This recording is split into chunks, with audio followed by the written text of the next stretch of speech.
CHAPTER XIII. An Interview with Cicely. The sitting room was on the second floor, directly back of Madeleine's bedroom, the bedroom being above the library. Miss Dupuy's own room was back of this and communicated with it. The sitting room was a pleasant place, with large light windows and easy chairs and couches. A large and well-filled desk seemed to prove the necessity of a social secretary, if Miss Van Norman cared to have any leisure hours. Surrounded by letters and papers, Cicely sat at the desk as they entered, but immediately rose to meet them. Kitty's tact in requesting the interview had apparently been successful, for Miss Dupuy was gracious and affable. But after some desultory conversation which amounted to nothing, Fessenden concluded a direct course would be better. "Miss Dupuy," he said, "I'm a detective, at least in an amateur way." Cicely gave a start, and a look of fear came into her eyes. "I have the interests of Schuyler Carleton at heart," the young man continued, "and my efforts shall be primarily directed toward clearing him from any breath of suspicion that may seem to have fallen upon him." "Oh, thank you!" cried Cicely, clasping her hands and showing such genuine gratitude that Fessenden was startled by a new idea. "I'm sure," he said, "that you'll give me any help in your power. As Miss Van Norman's private secretary, of course you know most of the details of her daily life." "Yes, but I don't see why I should tell everything to that Benson man." "You should tell him only such things as may have a bearing on this mystery that we are trying to clear up." "Then I know nothing to tell. I know nothing about the mystery." "No, Cicely," said Kitty in a soothing voice. "Of course you know nothing definite. But if you could tell us some few things that may seem to you unimportant, that is, Mr. Fessenden, might find them of great help." "Well," returned Cicely slowly, "you may ask questions if you choose, Mr. Fessenden, and I will answer or not, as I prefer." "Thank you, Miss Dupuy. You may feel sure I will ask only the ones I consider necessary to the work I have undertaken. And, first of all, was Miss Van Norman in love with Carleton?" "She was indeed, desperately so." "Yet she seemed greatly attached to her cousin, Mr. Willard." "That was partly a cousinly affection, and partly a sort of coquetry to pique Mr. Carleton." "And was Carleton devoted to her?" "Must I answer that?" Cicely's eyes looked troubled. "Yes, you must." Fessenden's voice was very gentle. "Then he was not devoted to her. In fact, he loved another." "Who is this other?" "Dorothy Burt, his mother's companion, who lives at the Carleton home." "Did Miss Van Norman know this?" "Yes, she learned of it lately, and it broke her heart. That is why she was so uncertain and erratic in her moods.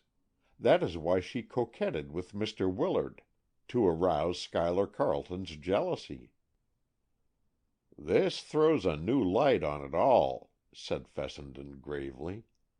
"And this Miss Burt, did she return Carleton's regard?" "I don't know," said Cicely, and her agitation seemed to increase, though she tried hard to conceal it.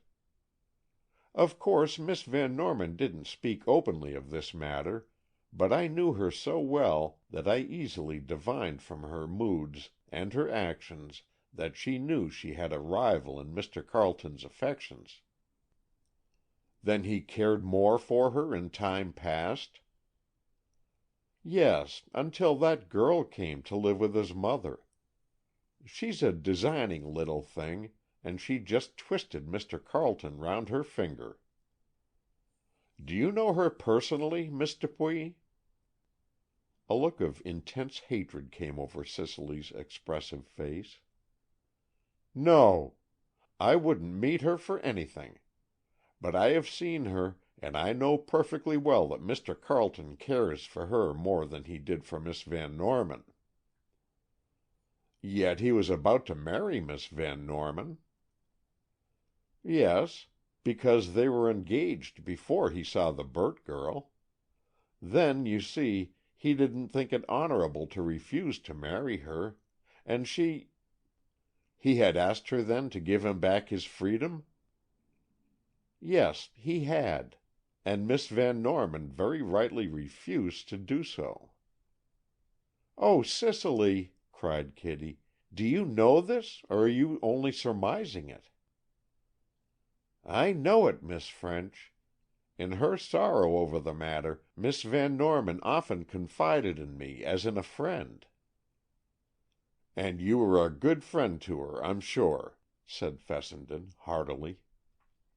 "Now, Miss Dupuy, do you think it could have been possible that Mr. Carleton came here late last night to ask Miss Van Norman once again to release him from the marriage?"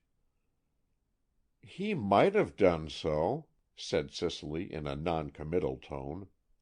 "He was very much annoyed at her behavior with Mr. Willard in the afternoon." "But that was on purpose to annoy him?" "Yes, and it succeeded." "How do you know all this?" "Miss Van Norman intimated as much just before dinner, when we were here alone. She feared Mr. Carleton was so angry he wouldn't come to dinner at all." "And he didn't." "No, he didn't. But, Miss Dupuy, it would scarcely be possible to think that if he did return later to ask his release, it would not be possible to think that on Miss Van Norman's refusal to release him, he was so incensed against her that—" "Oh, no, no!" cried Cicely. "Of course he didn't kill her. Of course he didn't. She killed herself. I don't care what anyone says. I know she killed herself." "If so," said Fessenden, "we must prove it by keeping on with our investigations. And now, Miss Dupuy, will you tell me what was your errand when you returned to the library late last night, when the two doctors were alone there in charge of the room?"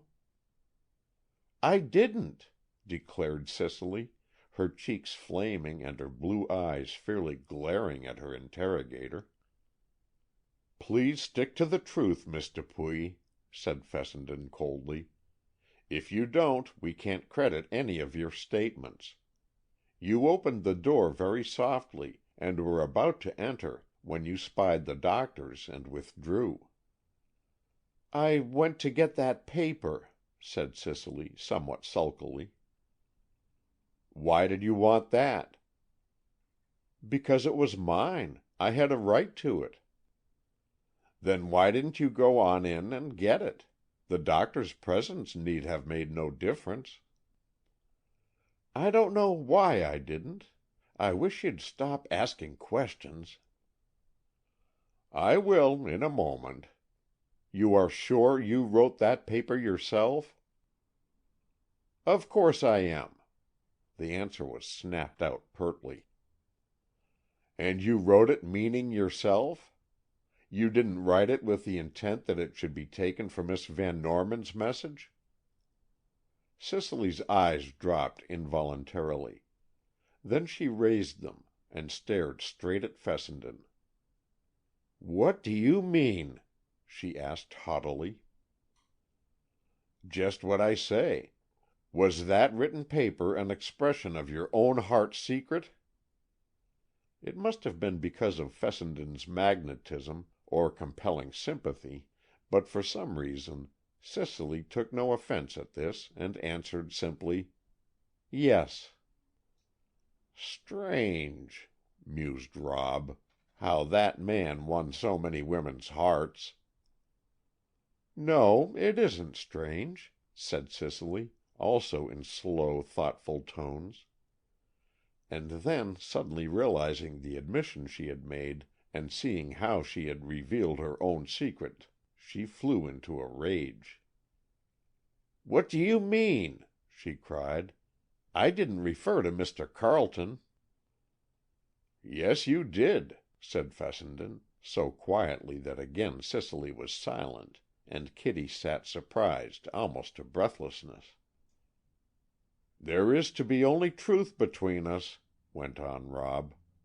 "You did mean Mr. Carleton by the letter S. But have no fear, your secret shall be respected. Now we will have only the truth. Remember that. So please tell me frankly at what time you saw Mr. Carleton come into the house last night." "Just a few moments before 11:30. Cicely said this glibly, as if reciting a carefully conned lesson. "Wait a moment. You forget that Mr. Hunt fixed the time at 11:15, and that he saw you looking over the baluster at the same time." With an agonized cry of dismay, Miss Dupuy fainted into utter unconsciousness. Perplexed and baffled in his inquiries, Fessenden saw that for the moment Miss Dupuy's physical condition was of paramount importance, and at Kitty's request he rang for Marie. Even before she came, the others had placed Cicely gently on a couch, and when the maid arrived, Fessenden left the room, knowing that the girl was properly cared for. Going downstairs again, he was about to make his adieu to Mrs. Markham and leave the house, when Kitty French, coming down soon after him, asked him to stay for a few minutes longer. The sight of her pretty face drove more serious thoughts from his mind, and he turned, more than willing to follow where she led. "Oh, whistle, and I'll come to you," he whispered. But Kitty had weighty information to impart, and was in no mood for trifling. They found a quiet corner, and then Kitty told him that Cicely had regained consciousness almost immediately, but that just before she did so, she cried out sharply, "They must not think Schuyler did it! They must not!" "And so," said Kitty astutely, "you see, it's as I told you. Mr. Carleton did kill Maddy, and Cicely knows it, but she doesn't want other people to find it out because she's in love with him herself." Rob Fessenden gave his companion an admiring glance. "That's good reasoning and sound logic," he said, "and I'd subscribe to it if it were anybody but old Schuyler. But I can't and won't believe that man guilty without further evidence than that of a fainting, hysterical woman." "Everybody seems to be in love with Mr. Carleton," said Kitty demurely. "You're not, are you?" said Rob, so quickly that Kitty blushed. "No, I'm not," she declared. "He's a stunning-looking man, and that superior, impassive way of his catches some women, but I don't care for it. I prefer a more enthusiastic temperament." "Like mine," said Rob casually. "Have you a temperament?" said Kitty saucily. "It isn't at all noticeable." "It will be, after you know me better. But, Miss French, since you've raised this question of Miss Dupuy's evidence, let me tell you what it means to me, or rather what it seems to point to, for it's all too vague for us to draw any real conclusions. But as a first impression, my suspicion turns toward Miss Dupuy herself rather than Carleton." "Cicely? You don't mean she killed Maddy? Oh, how can you?" "Now, don't fly into hysterics yourself. Wait a minute. I haven't accused her at all. But look at it. Miss Van Norman was certainly killed by Carleton or by someone already in the house. It has been proved that nobody outside could get in. Now, if the criminal is someone in the house, we must consider each one in turn. And if by chance we consider Miss Dupuy first, we must admit a motive." "What motive?" "Why, that of a jealous woman. Miss Van Norman was just about to marry the man Miss Dupuy is in love with.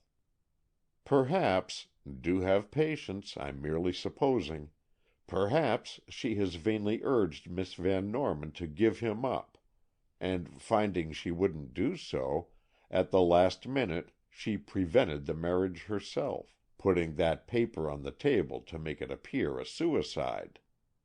This would explain her stealthy attempt to regain possession of the paper later." "Why should she want it?"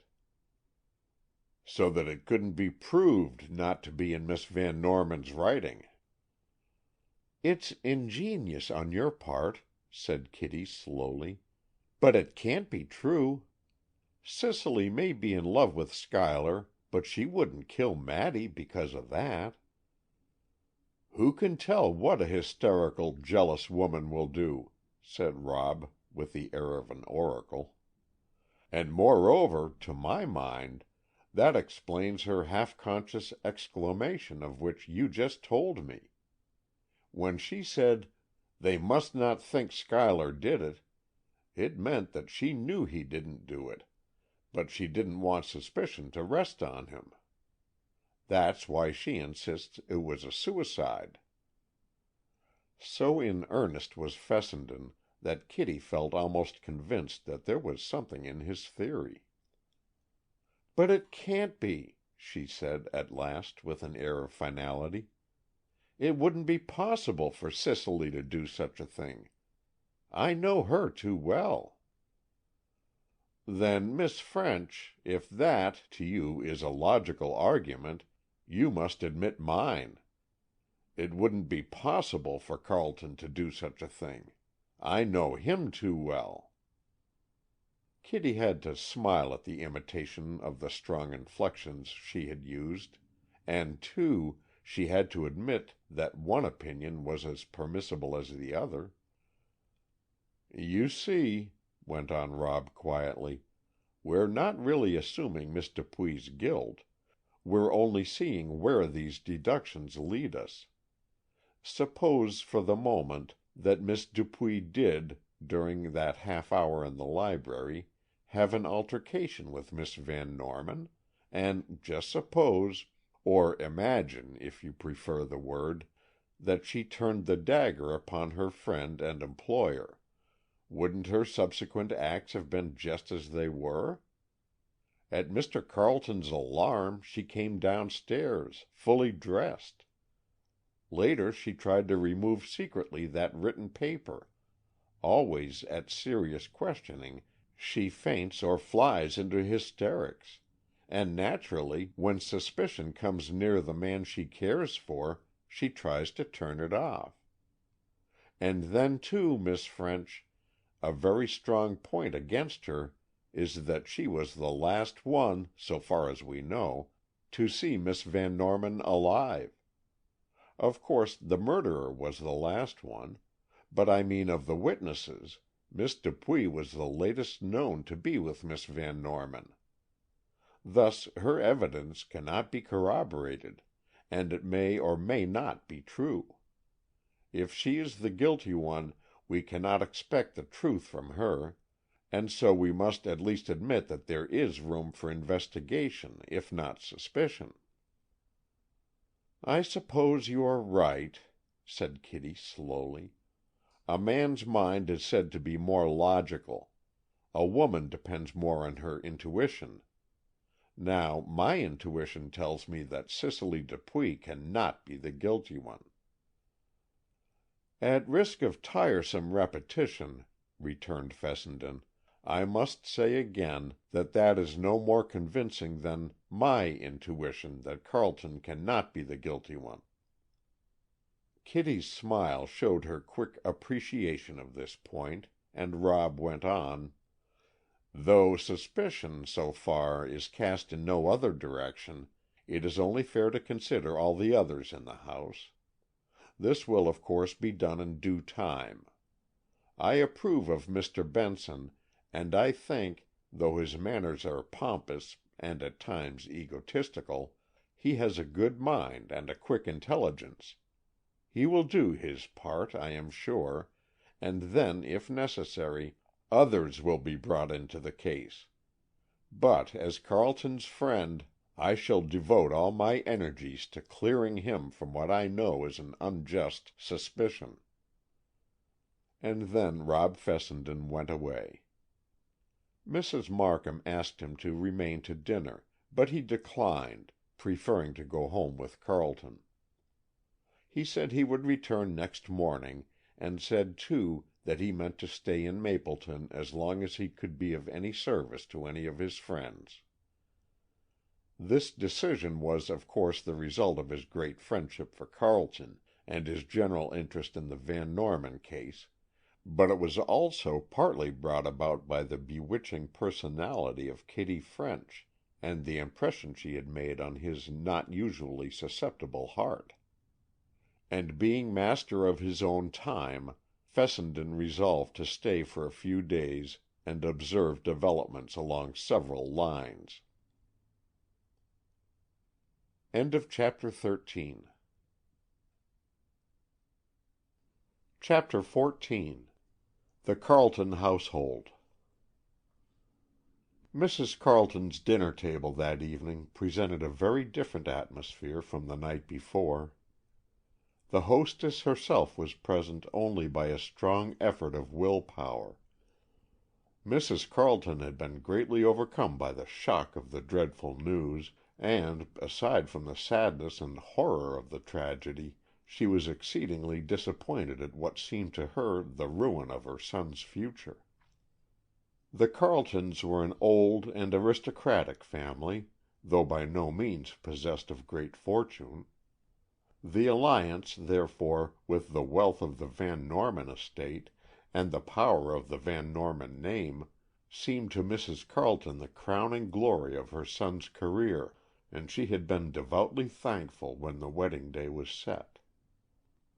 Though stubbornly unwilling to believe it, she had of late been forced to notice the growing attachment between Schuyler and her own companion, Miss Burt, and had it not been for the surety of the approaching wedding, she would have dismissed the girl. But so certain was she that her son's ambitions, like her own, were centered on the Van Norman name, she could not believe that Schuyler would let himself become greatly interested in Dorothy Burt. But she did not allow for that mischievous imp of romance who plays havoc with hearts without saying, "By your leave," and partly because of her own dainty charm, partly because of her contrast to Madeleine's magnificence, Dorothy Burt crept into Schuyler Carleton's affections before either of them realized it, and when they did discover the surprising fact, it did not seem to dismay them as it should have done. But it troubled them, for Schuyler well knew that honor, expediency, and good judgment all held him bound to Miss Van Norman, and Dorothy Burt knew it equally well.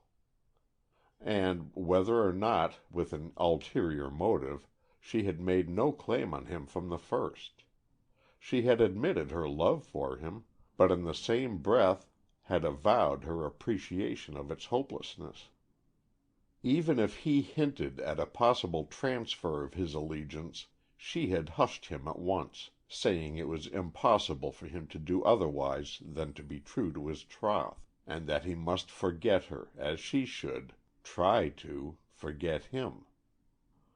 This nobility on her part only made Carleton love her more, and though continuing to admire his beautiful fiancée, his real affection was all for little Dorothy. She came to dinner that night, soft and lovely in a simple white frock, her pathetic eyes wide open in grief and sorrow, her rosebud mouth drooping and tremulous at the corners. Fessenden watched her. Without appearing to do so, he noted every expression that flitted across her baby face, and he was greatly disturbed. The night before he had paid slight attention to her. To be sure, Miss Van Norman had spoken her name in the afternoon, but it had meant little to him, and, thinking of her merely as Mrs. Carleton's companion, or secretary, he wasn't sure which, he had been conventionally polite, and no more. But tonight she was a factor in the case, and must be reckoned with. As Fessenden watched her, he saw, with a growing conviction, as sure as it was awful, that she was relieved at Miss Van Norman's death. Gentle, tender little girl as she seemed, it was nevertheless true that the removal of the obstacle between Carleton and herself gave her only joy. She tried to hide this. She cleverly simulated grief, horror, surprise, interest, all the emotions called forth by the conversation, which unavoidably pursued only one course.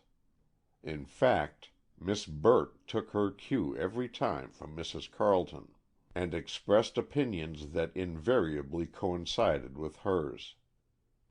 It began to dawn upon Fessenden that the girl was unusually clever, the more so, he thought, that she was consciously concealing her cleverness by a cloak of demure innocence and careful unostentation.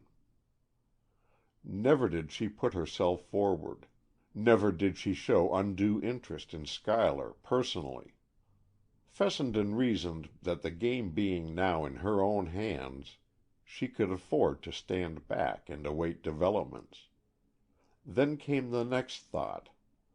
How came the game so fortuitously into her own hands? Was it, even indirectly, due to her own instigation? "Pshaw!" he thought to himself. "I'm growing absurdly suspicious. I won't believe wrong of that girl until I have some scrap of a hint to base it on." And yet he knew in his own heart, if Dorothy Burt had wanted to connive in the slightest degree in the removal of her rival, she was quite capable of doing so, notwithstanding her very evident effect of pretty helplessness. "When an excessively clever young woman assumes an utterly inefficient air," he thought, "it must be for some undeclared purpose." And he felt an absurd thrill of satisfaction that though Kitty French was undeniably clever, she put on no ingénue arts to hide it. Then Kitty's phrase of "a clinging rosebud" came to his mind, and he realized its exceeding aptness to describe Dorothy Burt. Her appealing eyes and wistful, curved mouth were enough to lure a man who loved her to almost any deed of daring. "Even murder?" flashed into his brain, and he recoiled at the thought. Old Schuyler might have been made to forget his fealty. He might have been unable to steel his heart against those subtle charms. He might have thrown to the winds his honor and his faith, but surely never, never could he have committed that dreadful deed, even for the love of this angel-faced siren. Could she? The words fairly burned into Fessenden's brain. The sudden thought set his mind whirling.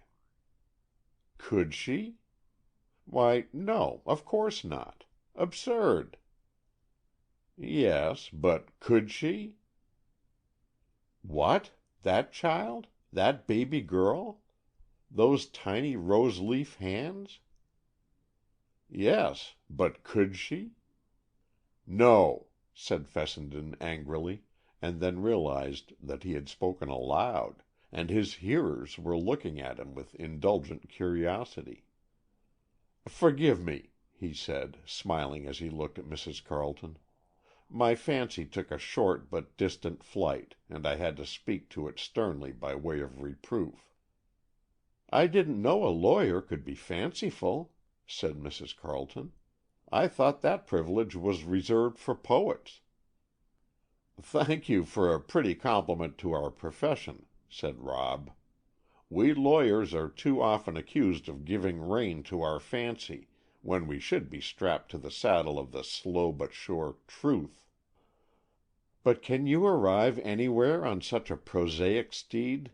asked Miss Burt, smiling at his words.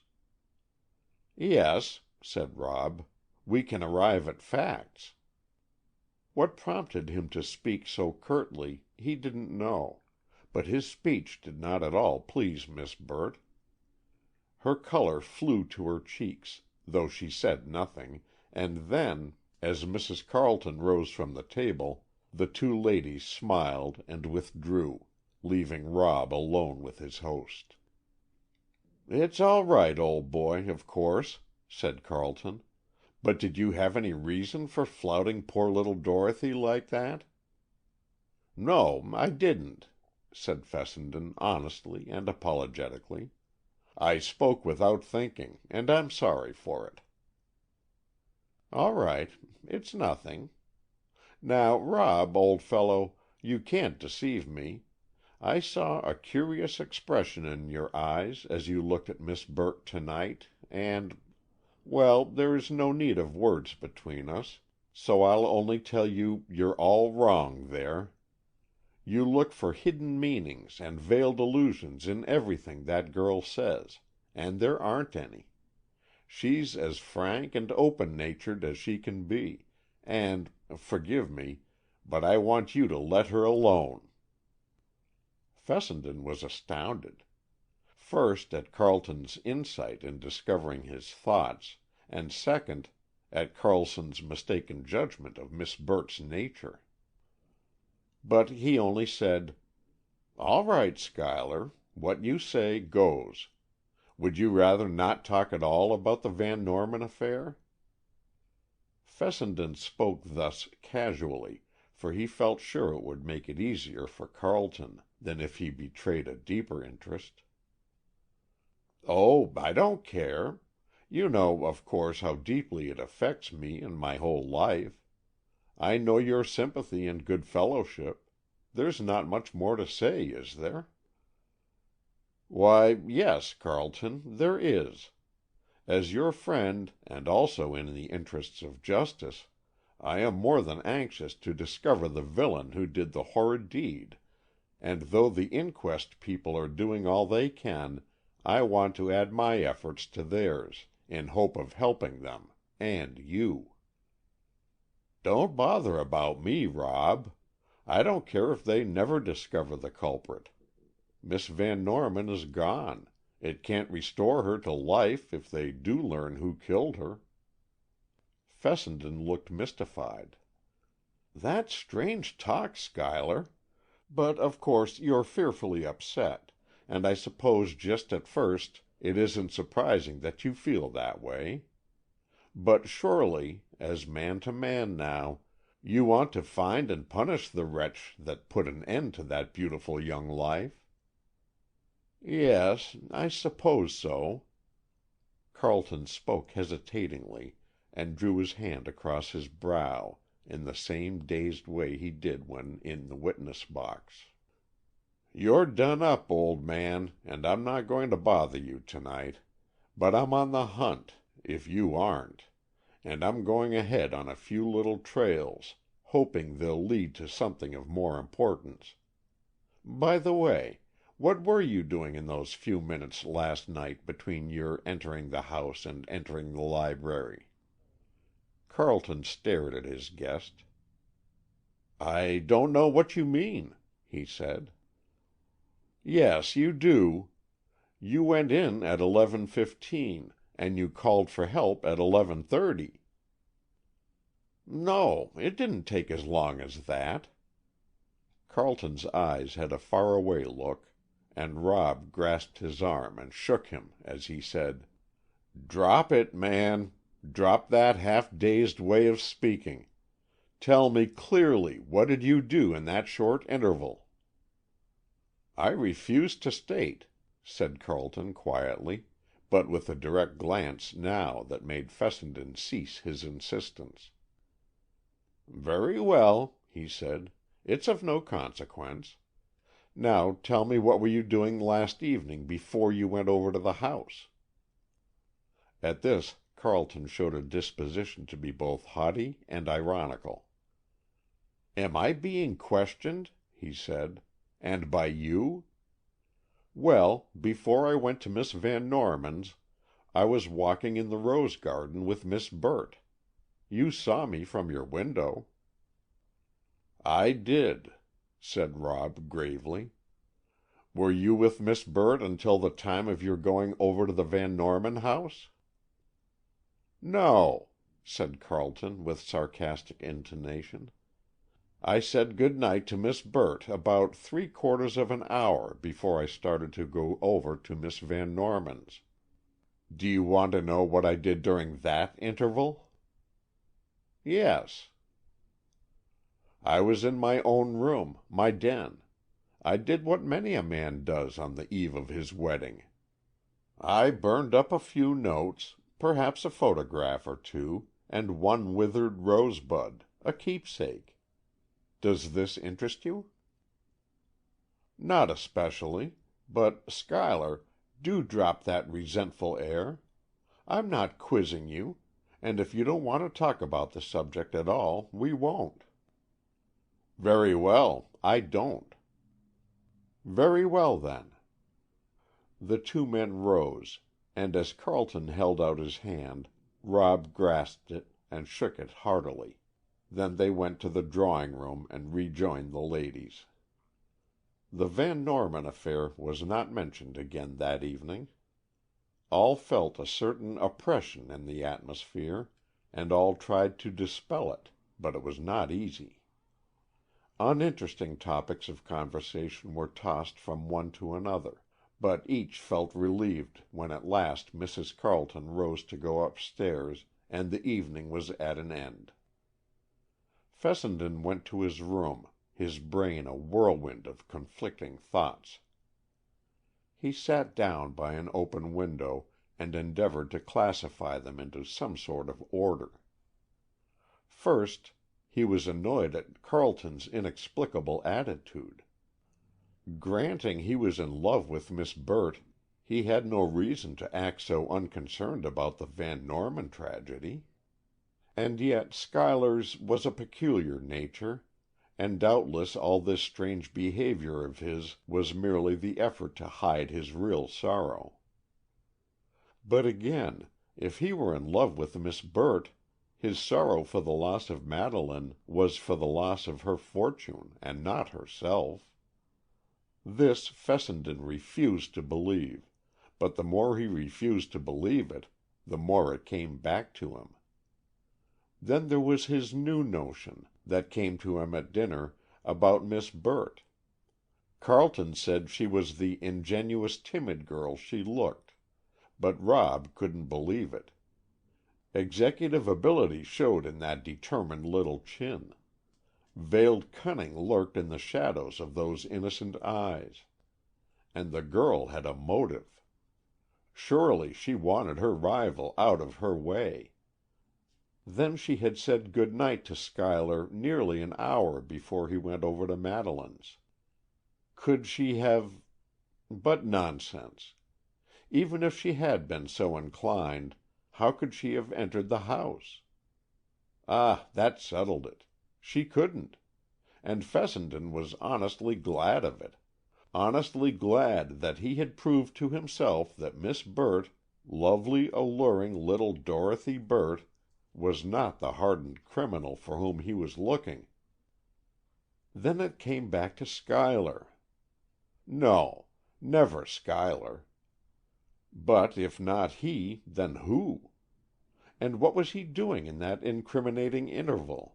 And why wouldn't he tell? And then, idly gazing from his window, Rob saw again two figures walking in the rose garden. And they were the same two that he had seen there the evening before. Schuyler Carleton and Dorothy Burt were strolling. No, now they were standing close to each other in earnest conversation. Rob was no eavesdropper, and of course he couldn't hear a word they said, but somehow he found it impossible to take his eyes from those two figures. Steadily they talked, so engrossed in their conversation that they scarcely moved. Then Schuyler's arm went slowly round the girl's shoulders. Gently she drew away, and he did not then again offer a caress. Rob sat looking at them, saying frankly to himself that he was justified in doing so, since his motive effaced all consideration of puerile conventions. If that girl were really the designing young woman he took her to be, more, if she could be the author, directly or indirectly, of that awful crime, then Fessenden vowed he would save Schuyler from her fascinations at the risk of breaking their own lifelong friendship.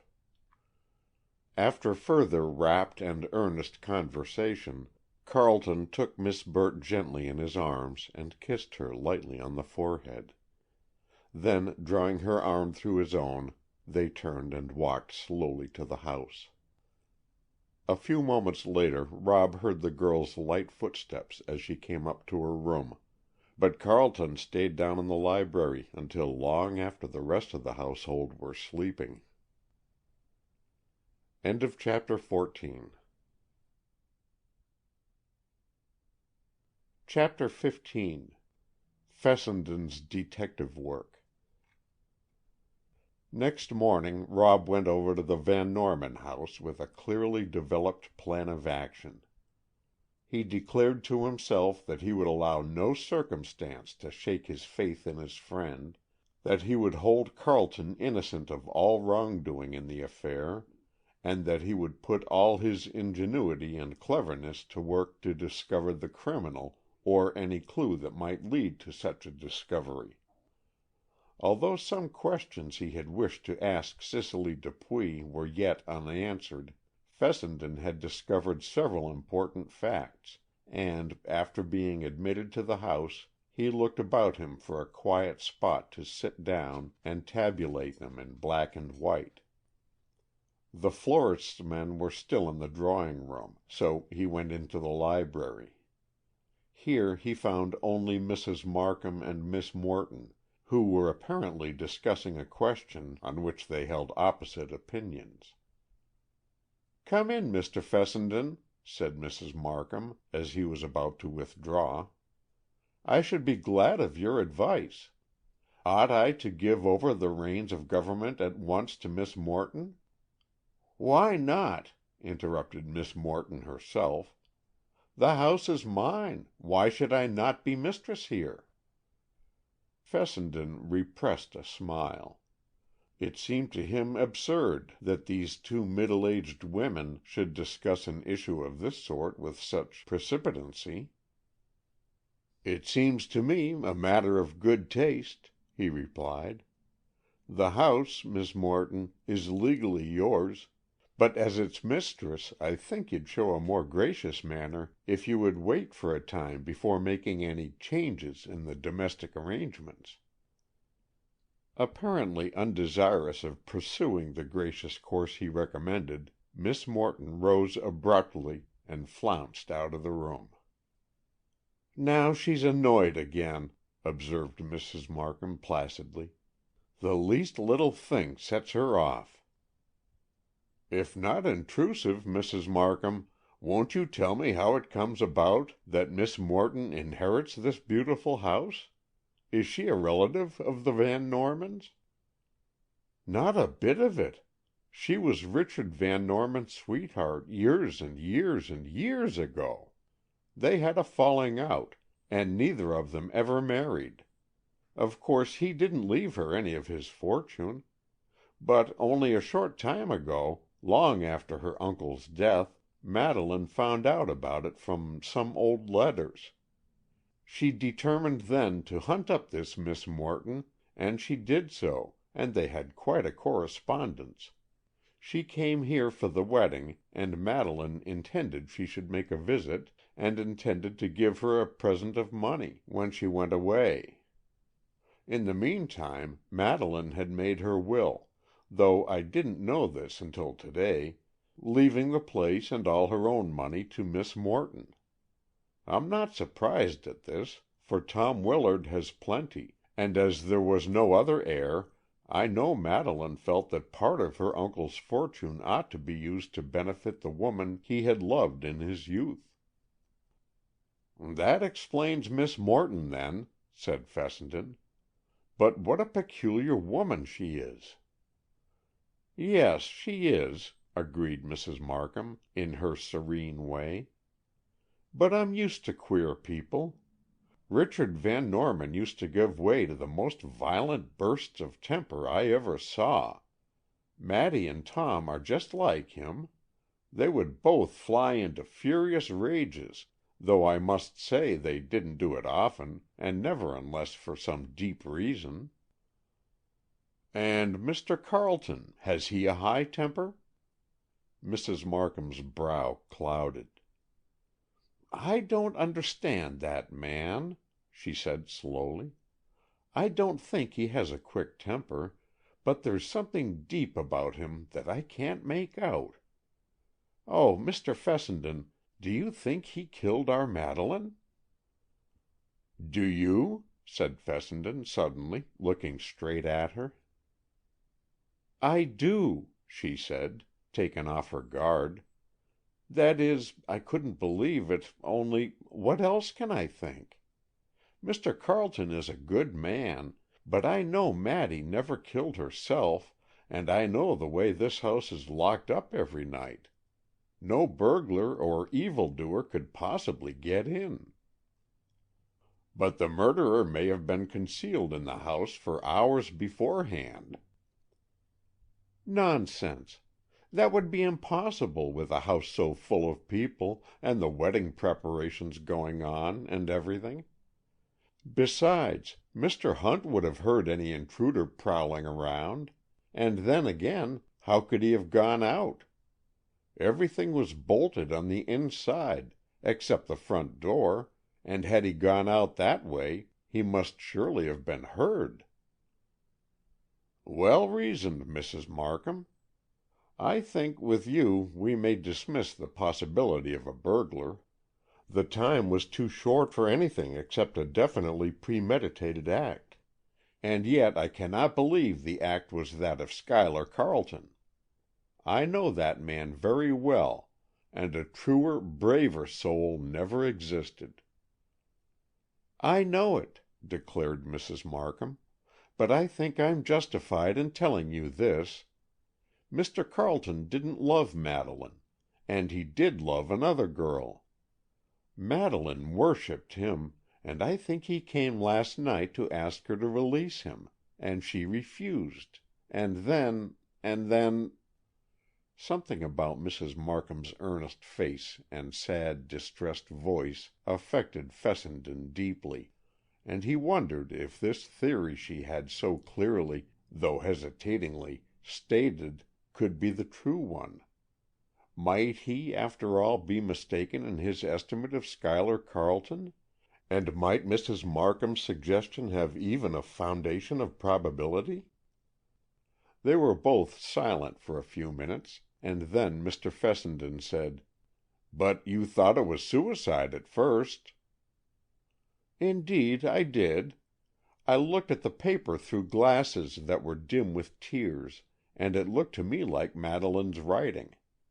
Of course, Miss Morton also thought it was, as she was only slightly familiar with Maddy's hand. But now that we know someone else wrote that message, of course we also know the dear girl did not bring about her own death." Mrs. Markham was called away on some household errands then, and Fessenden remained alone in the library, trying to think of some clue that would point to someone other than Carleton. "I'm sure that man is not a murderer," he declared to himself. "Carleton is peculiar, but he has a loyal, honest heart. And yet, if not, who can have done the deed?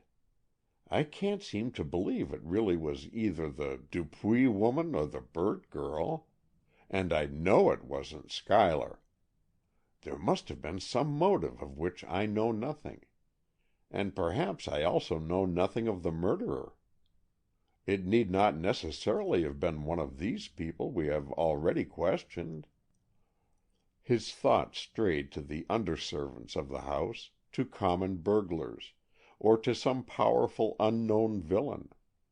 But always the thought returned that no one could have entered and left the house unobserved within that fatal hour. And then, to his intense satisfaction, Kitty French came into the room. "Good morning, Rose of Dawn," he said, looking at her bright face. "Are you properly glad to see me?" "Yes, kind sir," she said, dropping a little curtsy and smiling in a most friendly way. "Well, then, sit down here, and let me talk to you, for my thoughts are running riot, and I'm sure you alone can help me straighten them out." "Of course I can. I'm wonderful at that sort of thing. But first I'll tell you about Miss Dupuy. She's awfully ill, I mean prostrated, you know, and she has a high fever, and sometimes she chatters rapidly, and then again she won't open her lips even if anyone speaks to her. We've had the doctor, and he says it's just overstrained nerves, and a naturally nervous disposition. But, Mr. Fessenden, I think it's more than that. I think it's a guilty conscience." "And yesterday, when I implied that Miss Dupuy might know more about it all than she admitted, you wouldn't listen to a word of it." "Yes, I know it, but I've changed my mind." "Oh, you have. Just for a change, I suppose." "No," said Kitty, more seriously, "but because I've heard a lot of Cicely's ranting, for that's what it is, and while it's been only disconnected sentences and sudden exclamations, yet it all points to a guilty knowledge of some sort which she's trying to conceal. I don't say I suspect her, Mr. Fessenden, but I do suspect that she knows a lot more important information than she's told." "Miss Dupuy's behavior has certainly invited criticism," began Rob, but before he could go further, the French girl, Marie, appeared at the door and seemed about to enter. "What is it, Marie?" said Kitty kindly. "Are you looking for me?" "Yes, mademoiselle," said Marie, "and I would speak with monsieur, too. I have that to say which is imperative. Too long already have I kept the silence. I must speak at last. Have I permission?" "Certainly," said Fessenden, who saw that Marie was agitated but very much in earnest. "Tell us what you have to say. Do not be afraid." "I am afraid," said Marie, "but I am afraid of one only. It is the Miss Morton, the stranger lady." "Miss Morton?" said Kitty in surprise. "She won't hurt you. She has been very good to you." "Ah, yes, mademoiselle, but too good. Miss Morton has been too kind, too sweet to Marie. It is that which troubles me." "Well, out with it, Marie," said Rob. "Close that door if you like, and then speak out, without any more beating around the bush." "No, monsieur, I will no longer beat the bush. I will now tell." Marie carefully closed the door and then began her story. "It was the night of the horror. You remember, Miss French. We sat all in this very room, awaiting the coming of the great doctor, the Dr. Leonard." "Yes," said Kitty, looking intently at the girl. "Yes, I know most of you stayed here waiting, but I was not here. Dr. Hills sent Miss Gardner and me to our rooms." "Yes, it is so. Well, we sat here, and Miss Morton rose with suddenness and left the room. I followed, partly that I thought she might need my services, and partly, I confess it, because I trusted her not at all, and I wished to assure myself that all was well. I followed her, but secretly, and shall I tell you what she did?" Kitty hesitated. She was not sure she should listen to what was, after all, servants' gossip about a guest of the house. But Fessenden looked at it differently. He knew Marie had been the trusted personal maid of Miss Van Norman, and he deemed it right to hear the evidence that she was now anxious to give. "Go on, Marie," he said gravely. "Be careful to tell it exactly as it happened, whatever it is." "Yes, monsieur. Well, then, I softly followed Miss Morton, because she did not go directly to her own room, but went to Miss Van Norman's sitting room, and stood before the desk of Miss Madeleine." "You are sure, Marie?" said Kitty, who couldn't help feeling it was dishonorable to listen to this. "Please, Miss French, let her tell the story in her own way," said Rob. "It is perhaps of the utmost importance, and may lead to great results." Then Marie went uninterruptedly on. "She stood in front of the desk, monsieur.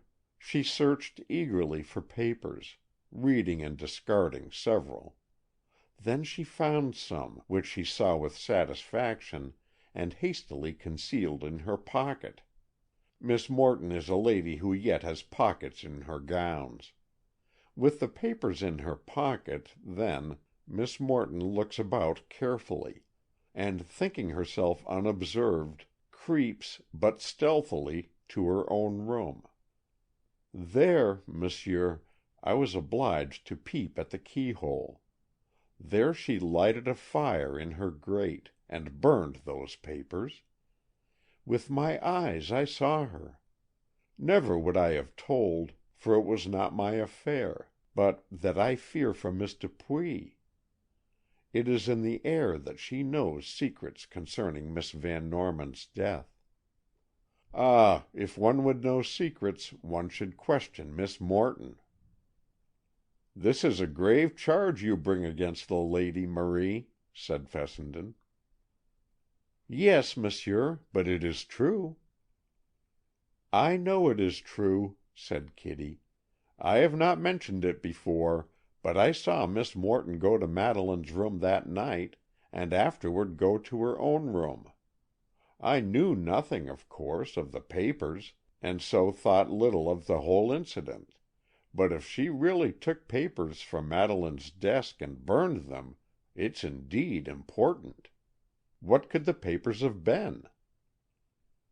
"You know she inherited—" began Fessenden. "Oh, a will!" cried Kitty. "Marie, you may go now," Rob interrupted. "You did right to tell us this, and rest assured you shall never be blamed for doing so. You will probably be questioned further, but for the present you may go. And thank you." Marie curtsied and went away. "She's a good girl," said Kitty. "I always liked her, and she must have heard, as I did, so much of Cicely's chatter, that she feared some sort of suspicion would fall on Cicely, and she wanted to divert it toward Miss Morton instead." "As usual, with your quick wits, you've gone right to the heart of her motive," said Rob. "But it may be more serious than you've yet thought of. Miss Morton inherits, you know." "Yes, now," said Kitty significantly, "since she burnt that other will." "What other will?" "Oh, don't you see? The will she burnt was a later one, that didn't give her this house. She burnt it so the earlier one would stand." "How do you know this?" "I don't know it, except by common sense. What else would she take from Maddy's desk and burn, except a will? And, of course, a will not in her favor, leaving the one that did bequeath the house to her to appear as the latest will." "Does this line of argument take us any further?" said Rob, so seriously that Kitty began to think. "You don't mean," she whispered, "that Miss Morton, in order to receive her legacy, could no, she couldn't. I wouldn't even think of it." "But you thought of Miss Dupuy. Miss French, as I told you yesterday, we must think of every possible person, not every probable one. These suggestions are not suspicions, and yet they harm no one who is innocent." "I suppose that is so. Well, let us consider Miss Morton, then, but of course she didn't really kill Maddy." "I trust not, but I must say I could sooner believe it of a woman of her type than Miss Dupuy's." "But Cicely didn't either. Oh, how can you say such dreadful things?" "We won't say them any more. They are dreadful. But I thought you were going to help me in my detective work, and you balk at every turn." "No, I won't," said Kitty, looking repentant. "I do want to help you, and if you'll let me help, I'll suspect everybody you want me to." "I want you to help me, but this story of Marie's is too big for me to handle by myself. I must put that into Mr. Benson's hands. It is really more important than you can understand." "I suppose so," said Kitty, so humbly that Rob smiled at her, and had great difficulty to refrain from kissing her.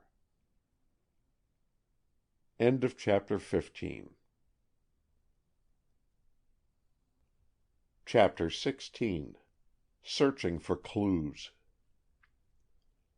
Believing that Marie's information about Miss Morton was of deep interest, Rob started off at once to confer with Coroner Benson about it.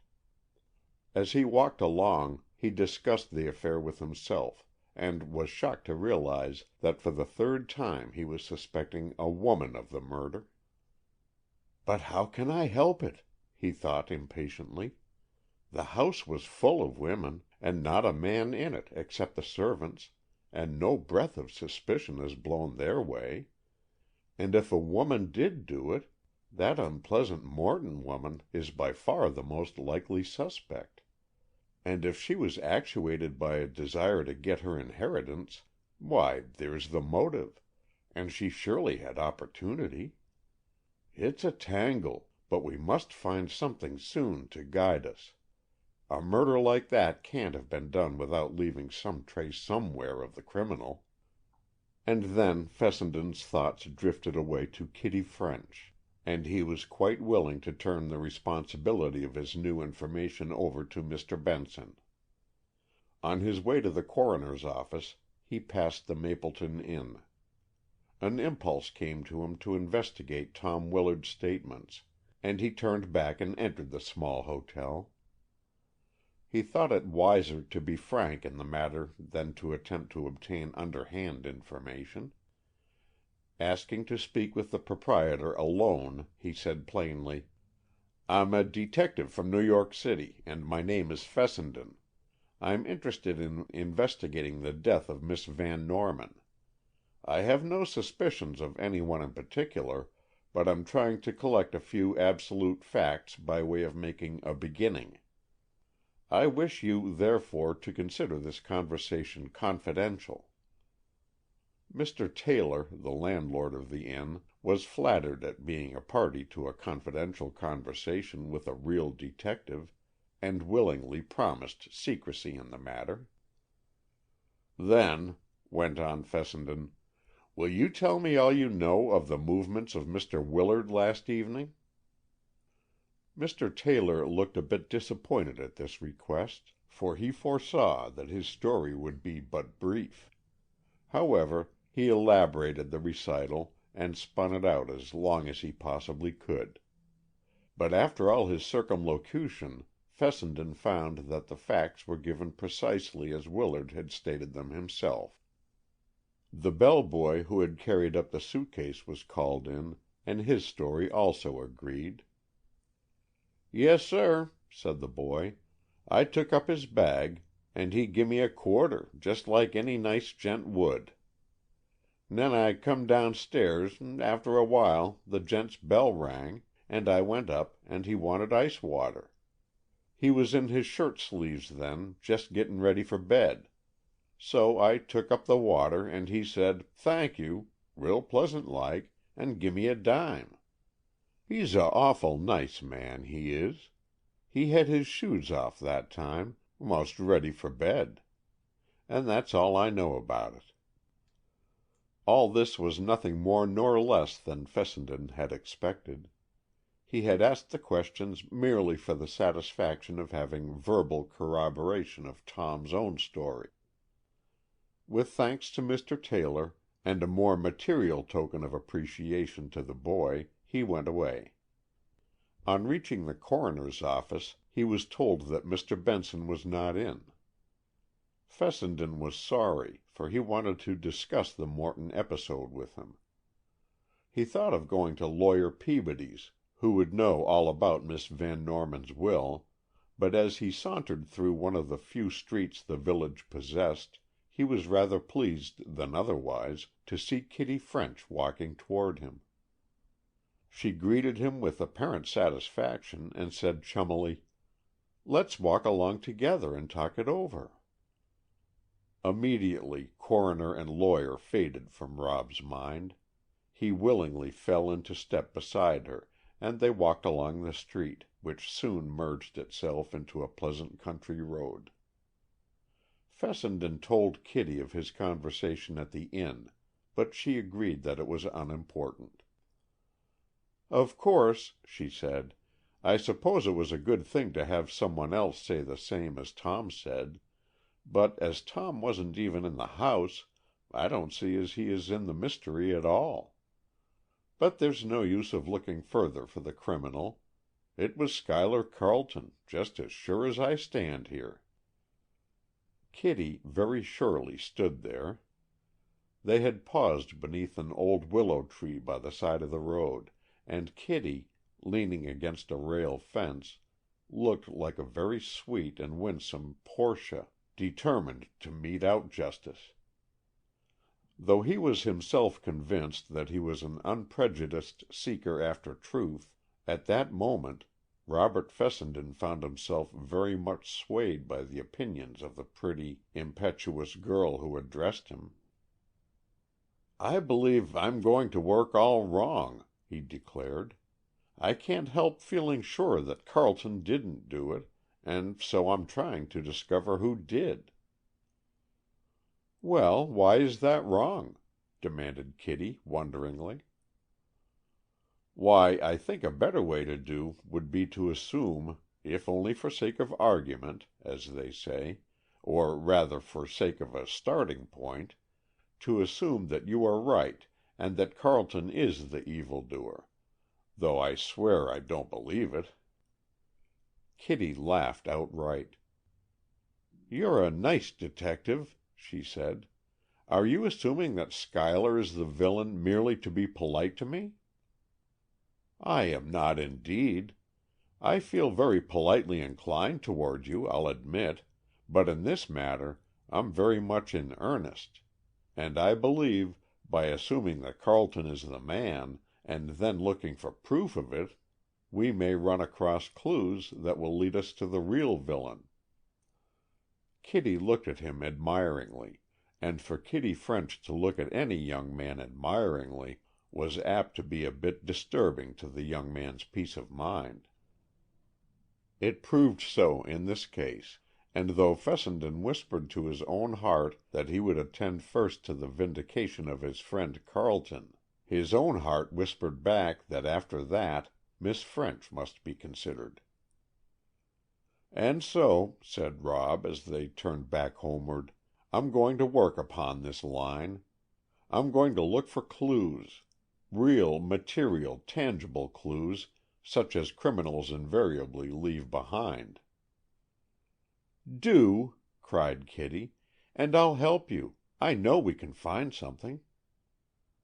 "You see," went on Fessenden, his enthusiasm kindling from hers, "the actual stage of the tragedy is so restricted.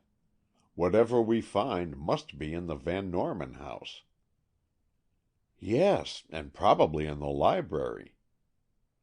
"Or the hall," he supplemented. "What kind of a thing do you expect to find?" "I don't know, I'm sure. In the Sherlock Holmes stories it's usually cigar ashes or something like that. Oh, pshaw! I don't suppose we'll find anything." "I think in detective stories everything is found out by footprints. I never saw anything like the obliging way in which people make footprints for detectives." "And how absurd it is," commented Rob. "I don't believe footprints are ever made clearly enough to deduce the rest of the man from." "Well, you see, in detective stories there's always that light snow which had fallen late the night before."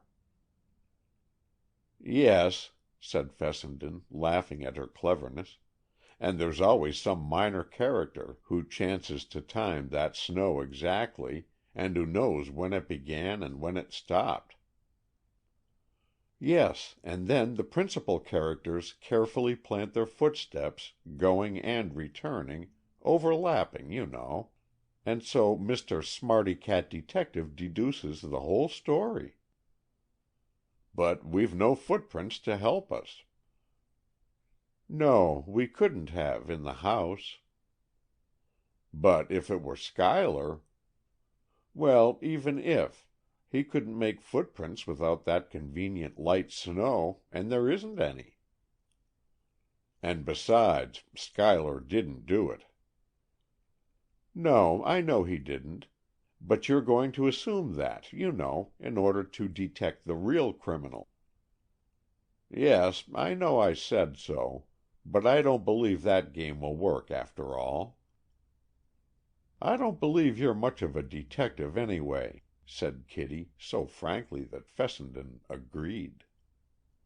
"I don't believe I am," he said honestly. "With the time, place, and number of people so limited, it ought to be easy to solve this mystery at once." "I think it's just those very conditions that make it so hard," said Kitty, sighing.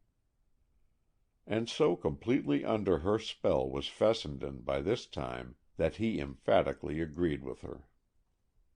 When they reached the Van Norman house, they found it had assumed the hollow, breathless air that invades a house where death is present. All traces of decoration had been removed from the drawing room, and it, like the library, had been restored to its usual immaculate order. The scent of flowers, however, was all through the atmosphere, and a feeling of oppression hovered about like a heavy cloud. Involuntarily Kitty slipped her hand in Rob's as they entered. Fessenden, too, felt the gloom of the place, but he had made up his mind to do some practical work, and detaining Harris, who had opened the door for them, he said at once, "I want you to open the blinds for a time in all the rooms downstairs. Miss French and I are about to make a search, and unless necessary, let no one interrupt us." "Very good, sir," said the impassive Harris, who was becoming accustomed to sudden and unexpected orders. They had chosen their time well for the search, and were not interrupted. Most of the members of the household were in their own rooms, and there happened to be no callers who entered the house. Molly Gardner had gone away early that morning. She had declared that if she stayed longer she should be downright ill, and, after vainly trying to persuade Kitty to go with her, had returned alone to New York. Tom Willard and Lawyer Peabody were in Madeleine's sitting room, going over the papers in her desk, in a general attempt to learn anything of her affairs that might be important to know. They had desired Miss Dupuy's presence and assistance, but that young woman refused to go to them, saying she was still too indisposed, and remained under care of Marie in her own room. Fessenden suggested that Kitty should make search in the library, while he did the same in the drawing-room, and that afterward they should change places. Kitty shivered a little as she went into the room that had been the scene of the tragedy, but she was really anxious to assist Fessenden, and also she wanted to do anything, however insignificant, that would help in the least toward avenging poor Mattie's death. And yet it was seemingly a hopeless task. Though she carefully and systematically scrutinized walls, rugs, and furniture, not a clue could she find. She was on her hands and knees under a table when Tom Willard came into the room. "What are you doing?" he said, unable to repress a smile as Kitty, with her curly hair a bit disheveled, came scrambling out. "Hunting for clues," she said briefly. "There are no clues," said Tom gravely. "It's the most inexplicable affair all round." "Then you have no suspicion of anyone?"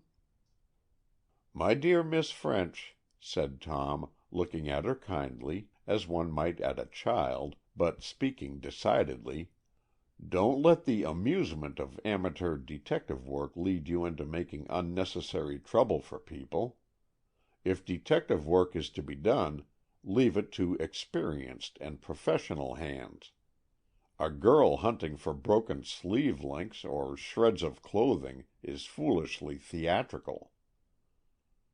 Willard's grave but gentle voice made Kitty think that she and Fessenden were acting childishly, but after Tom, who had come on an errand, had left the room, Kitty confided to herself that she would rather act foolishly at Rob Fessenden's bidding than to follow the wise advice of any other man.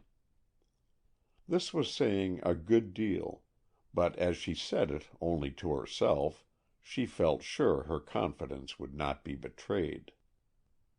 Not half an hour had elapsed when Kitty appeared at the drawing-room door with a discontented face, and said, "There's positively nothing in the library that doesn't belong there. It has been thoroughly swept, and though there may have been many clues, they've all been swept and dusted away." "Same here," said Fessenden dejectedly. "However, let's change rooms so we can both feel sure." Then Kitty searched the drawing-room and Rob the library, and they both scrutinized every inch of the hall. "I didn't find so much as a thread," said Kitty, as they sat down on a great carved seat in the hall to compare notes. "I didn't either," said Rob, "with one insignificant exception. In the drawing-room I found this, but it doesn't mean anything." As he spoke he drew from his pocket a tiny globule of a silver color. "What is it?" asked Kitty, taking it with her fingertips from the palm of his hand. "It's a cachou." "And what in the world is a cachou? What is it for?" "Why, it's a little confection filled with a sort of spice. Some men use them after smoking, to eradicate the odor of tobacco." "Eat them, do you mean? Are they good to eat?" And impulsive Kitty was about to pop the tiny thing into her mouth when Rob caught her hand. "Don't!" he cried. "That's my only clue after all this search, and it may be of importance." He rescued the cachou from Kitty's fingers, and then, slipping it into his pocket, he continued to hold the hand from which he had taken it. And then, somehow, detective work seemed for a moment to lose its intense interest, and Rob and Kitty talked of other things. Suddenly Kitty said, "Tom Willard thinks we're foolish to hunt for clues." "I think he's right," said Fessenden, smiling, "since we didn't find anything." "Oh, he didn't exactly say you were foolish, but he said I was. He said it was silly for a girl to hunt around under tables and chairs." "He had no right to say so. It isn't silly for you to do anything you want to do. But I know what Willard meant. He thinks, as lots of people do, that there's no sense in expecting to find material evidence of crime, or rather of the criminal. And I suppose he's right. Whoever murdered Miss Van Norman certainly left no tangible traces. But I'm glad we hunted for them, for now I feel certain there were none left. Otherwise, I should always have thought there might have been. "How much more sensible you are than Mr. Willard," said Kitty, with an admiring glance that went straight to the young man's heart and stayed there. "And, too, you always make use of clues if you do find them. Look how cleverly you deduced about the soft and hard lead pencils." "Oh, that was nothing," said Fessenden modestly, though her praise was ecstasy to his soul. "Indeed, it was something. It was great work, and I truly believe you'll make as great a deduction from that little thing you found this morning. What do you call it?" "A cachou." "Yes, a cachou. The whole discovery of the murderer may hinge on that tiny clue we found." "It may, but I can hardly hope so." "I hope so, for I do want to prove to Tom Willard that our search for clues wasn't silly after all." And Fessenden's foolish heart was so joyed at Kitty's use of "we" and "our" that he cared not a rap for Willard's opinion of his detective methods. Chapter 17.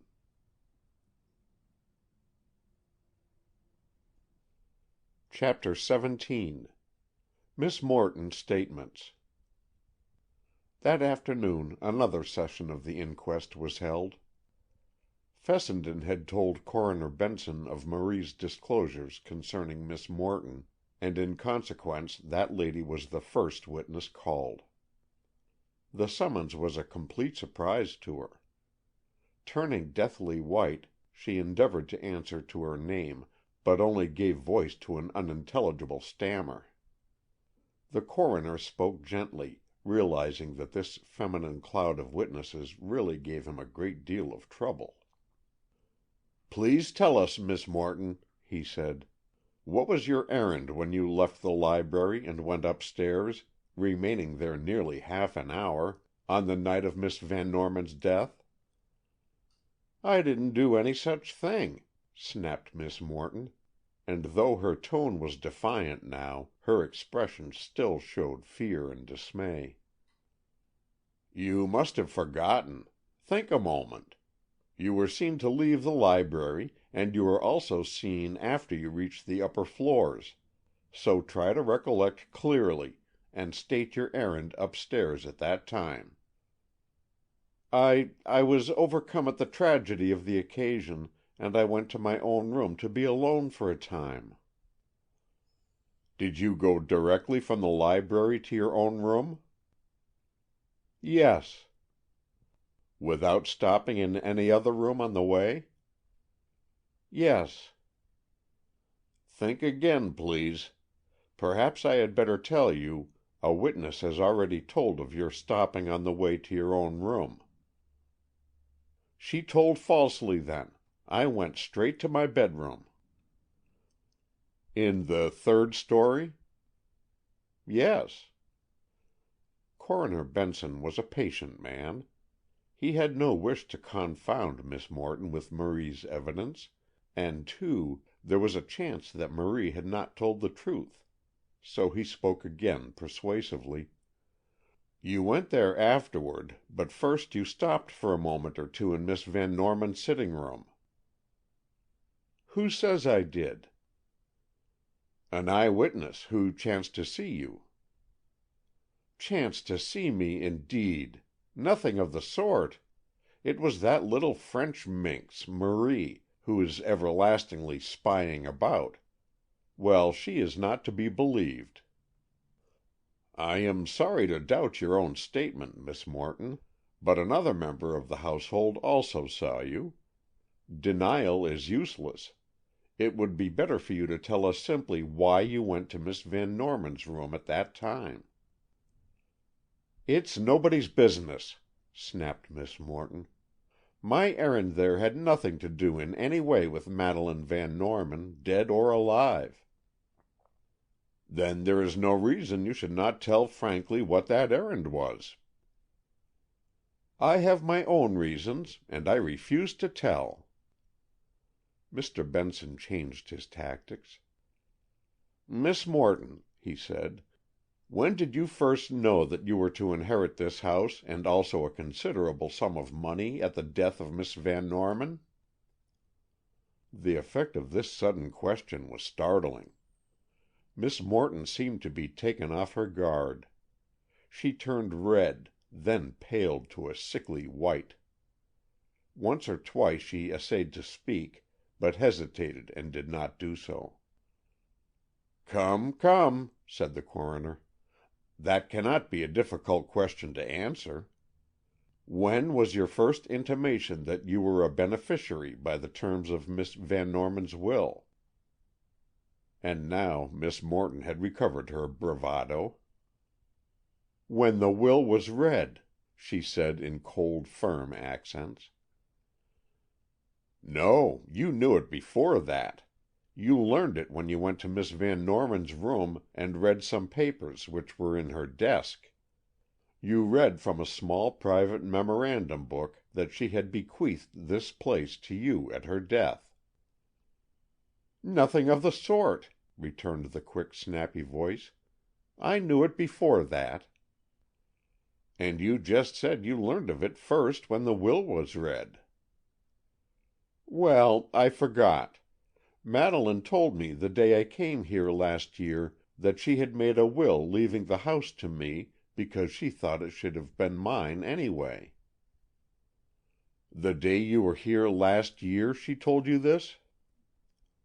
"Yes, we had a little conversation on the subject, and she told me." "Why did you not say this when I first asked you concerning the matter?" "I forgot it." Miss Morton spoke nonchalantly, as if contradicting oneself was a matter of no moment. "Then you knew of your legacy before Miss Van Norman died?" "Yes, now that I think of it, I believe I did." She was certainly a difficult witness. She seemed unable to look upon the question as important, and her answers were given either in a flippant or savage manner. "Then why did you go to Miss Van Norman's room to look for her will that night?" "Her will? I didn't." "No, not the will that bequeathed you the house, but a later will that made a different disposal of it." "There wasn't such a one," said Miss Morton in a low, scared voice. "What, then, was the paper which you took from Miss Van Norman's desk, carried to your own room, and burned?" The coroner's voice was not persuasive now, it was accusing, and his face was stern as he awaited her reply. Again Miss Morton's face blanched to white. Her thin lips formed a straight line, and her eyes fell, but her voice was strong and sibilant as she fairly hissed, "How dare you? Of what do you accuse me?"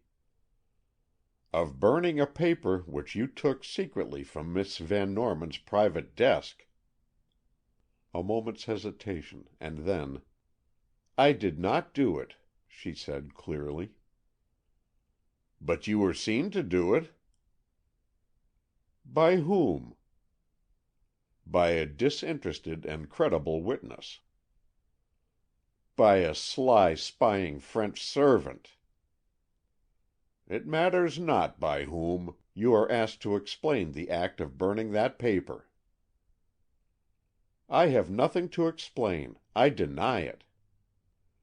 And try as he would, Mr. Benson could not prevail upon Miss Morton to admit that she had burned a paper. He confronted her with the witness, Marie, but Miss Morton coldly refused to listen to her, or to pay any attention to what she said.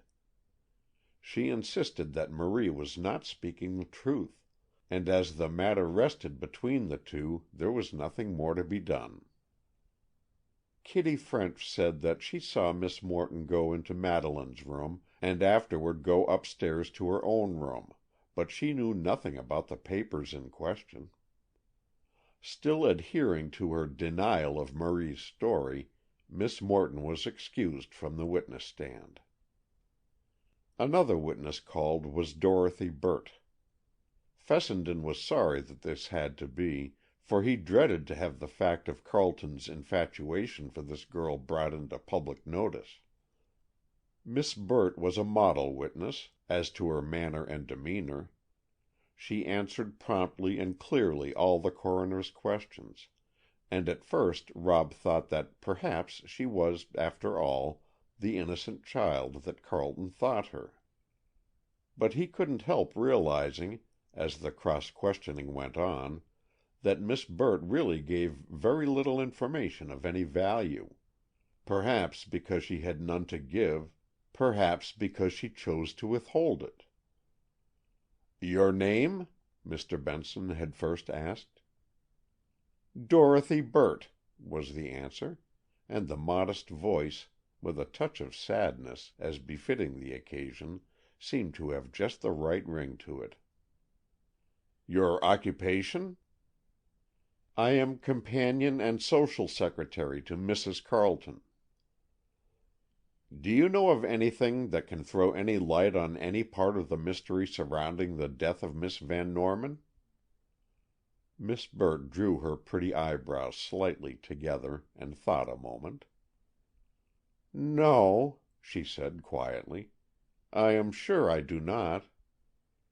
So gentle and sweet was she that many a questioner would have dismissed her then and there, but Mr. Benson, hoping to get at least a shred of evidence bearing on Schuyler Carleton's strange behavior, continued to question her. "Tell us, please, Miss Burt, what you know of Mr. Carleton's actions on the night of Miss Van Norman's death." "Mr. Carleton's actions?" The delicate eyebrows lifted, as if in perplexity at the question. "Yes, detail his actions, so far as you know them, from the time he came home to dinner that evening." "Why, let me see." Pretty Dorothy looked thoughtful again. "He came to dinner as usual. Mr. Fessenden was there, but no other guest. After dinner we all sat in the music room. I played a little, just some snatches of certain music that Mrs. Carleton is fond of. Mr. Carleton and Mr. Fessenden chatted together." Rob raised his own eyebrows a trifle at this. Carleton had not been at all chatty. Indeed, Fessenden and Mrs. Carleton had sustained the burden of the conversation, and while Miss Burt had played, it had been bits of romantic music that Rob felt sure had been for Schuyler's delectation more than his mother's. "Is that all?" said Mr. Benson. "Yes, I think so," said Miss Burt. "We all went to our rooms early, as the next day was the day appointed for Mr. Carleton's wedding, and we assumed he wanted to be alone." Rob looked up, astounded. Was she going to make no mention of the stroll in the rose garden? He almost hoped she wouldn't, and yet that was certainly the evidence Mr. Benson was after. "You said good night to Mr. Carleton at what time, then?" was the next rather peculiar question. It might have been imagination, but Fessenden thought the girl was going to name an earlier hour. Then, catching sight of Rob's steady eyes upon her, she hesitated an instant and then said, "About 10 o'clock, I think." "Mrs. Carleton and Mr. Fessenden went to their rooms at the same time?" Dorothy Burt turned very pale. She shot a quick glance at Schuyler Carleton and another at Fessenden, and then said in a low tone, "They had gone upstairs a short time before." And you remained downstairs for a time with Mr. Carleton?" "Yes." The answer, merely a whisper, seemed forced upon her lips. "Where were you?" Again the hesitation. Again the swift glances at Carleton and Rob, and then the low answer, "In the rose garden." Fessenden understood. The girl had no desire to tell these things, but she knew that he knew the truth, and so she was too clever to lie uselessly. "How long were you two in the rose garden, Miss Burt?" Another pause. Somehow Fessenden seemed to see the workings of the girl's mind. If she designated a long time, it would seem important. If too short a time, Rob would know of her inaccuracy. And if she said she didn't know, it would lend a meaning to the rose garden interview which it were better to avoid. "Perhaps a half hour," she said at last, and though outwardly calm, her quick-drawn breath and shining eyes betokened a suppressed excitement of some sort. "And you left Mr. Carleton at 10 o'clock?" "Yes." "Do you know what he did after that?" "I do not." The answer rang out clearly, as if Miss Burt were glad to be well past the danger point of the dialogue. But it came back at her with the next question. "What was the tenor of your conversation with Mr. Carleton in the rose garden?" At this Dorothy Burt's calm gave way. She trembled. Her red lower lip quivered, and her eyelids fluttered, almost as if she were about to faint. But by a quick gesture she straightened herself up, and looking her interlocutor in the eyes, said, "I trust I am not obliged to answer that very personal question." Like a flash it came to Fessenden that her perturbation had been merely a clever piece of acting. She had trembled and seemed greatly distressed in order that Mr. Benson's sympathy might be so aroused that he would not press the question. And indeed, it required a hardened heart to insist on an answer from the lovely, agitated girl. But Mr. Benson was not so susceptible as some younger men, and, moreover, he was experienced in the way of witnesses. "I am sorry to be so personal, Miss Burt," he said firmly, "but I fear it is necessary for us to learn the purport of your talk with Mr. Carleton at that time." Dorothy Burt looked straight at Schuyler Carleton. Neither gave what might be called a gesture, and yet a message and a response flashed between the two. Rob Fessenden, watching intently, translated it to mean a simple negative on Schuyler's part, but the question in the girl's eyes he could not read. Carleton's "no," however, was plain as if spoken, and, apparently comprehending, Miss Burt went evenly on.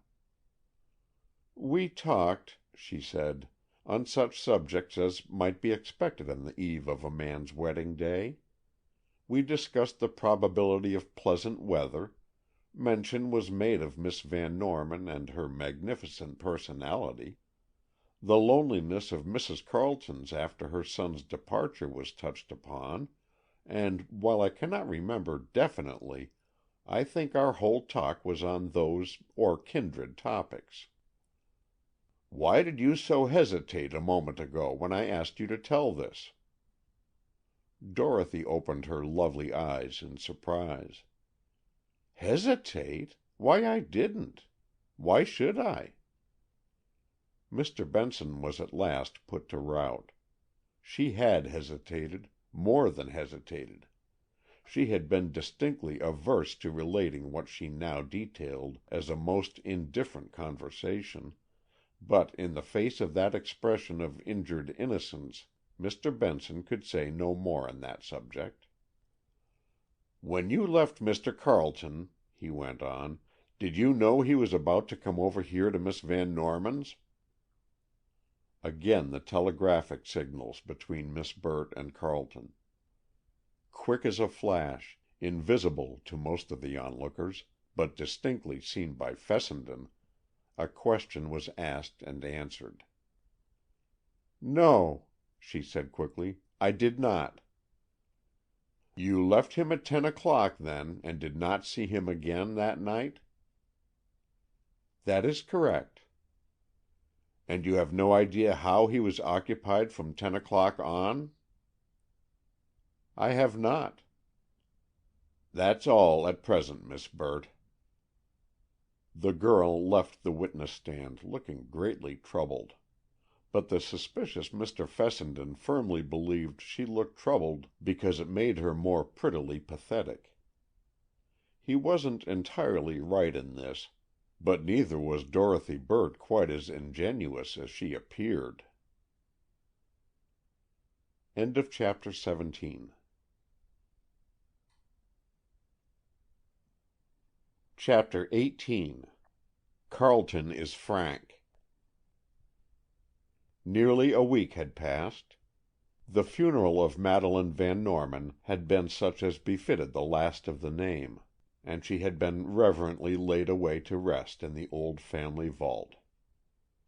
But the mystery of her death was not yet cleared up.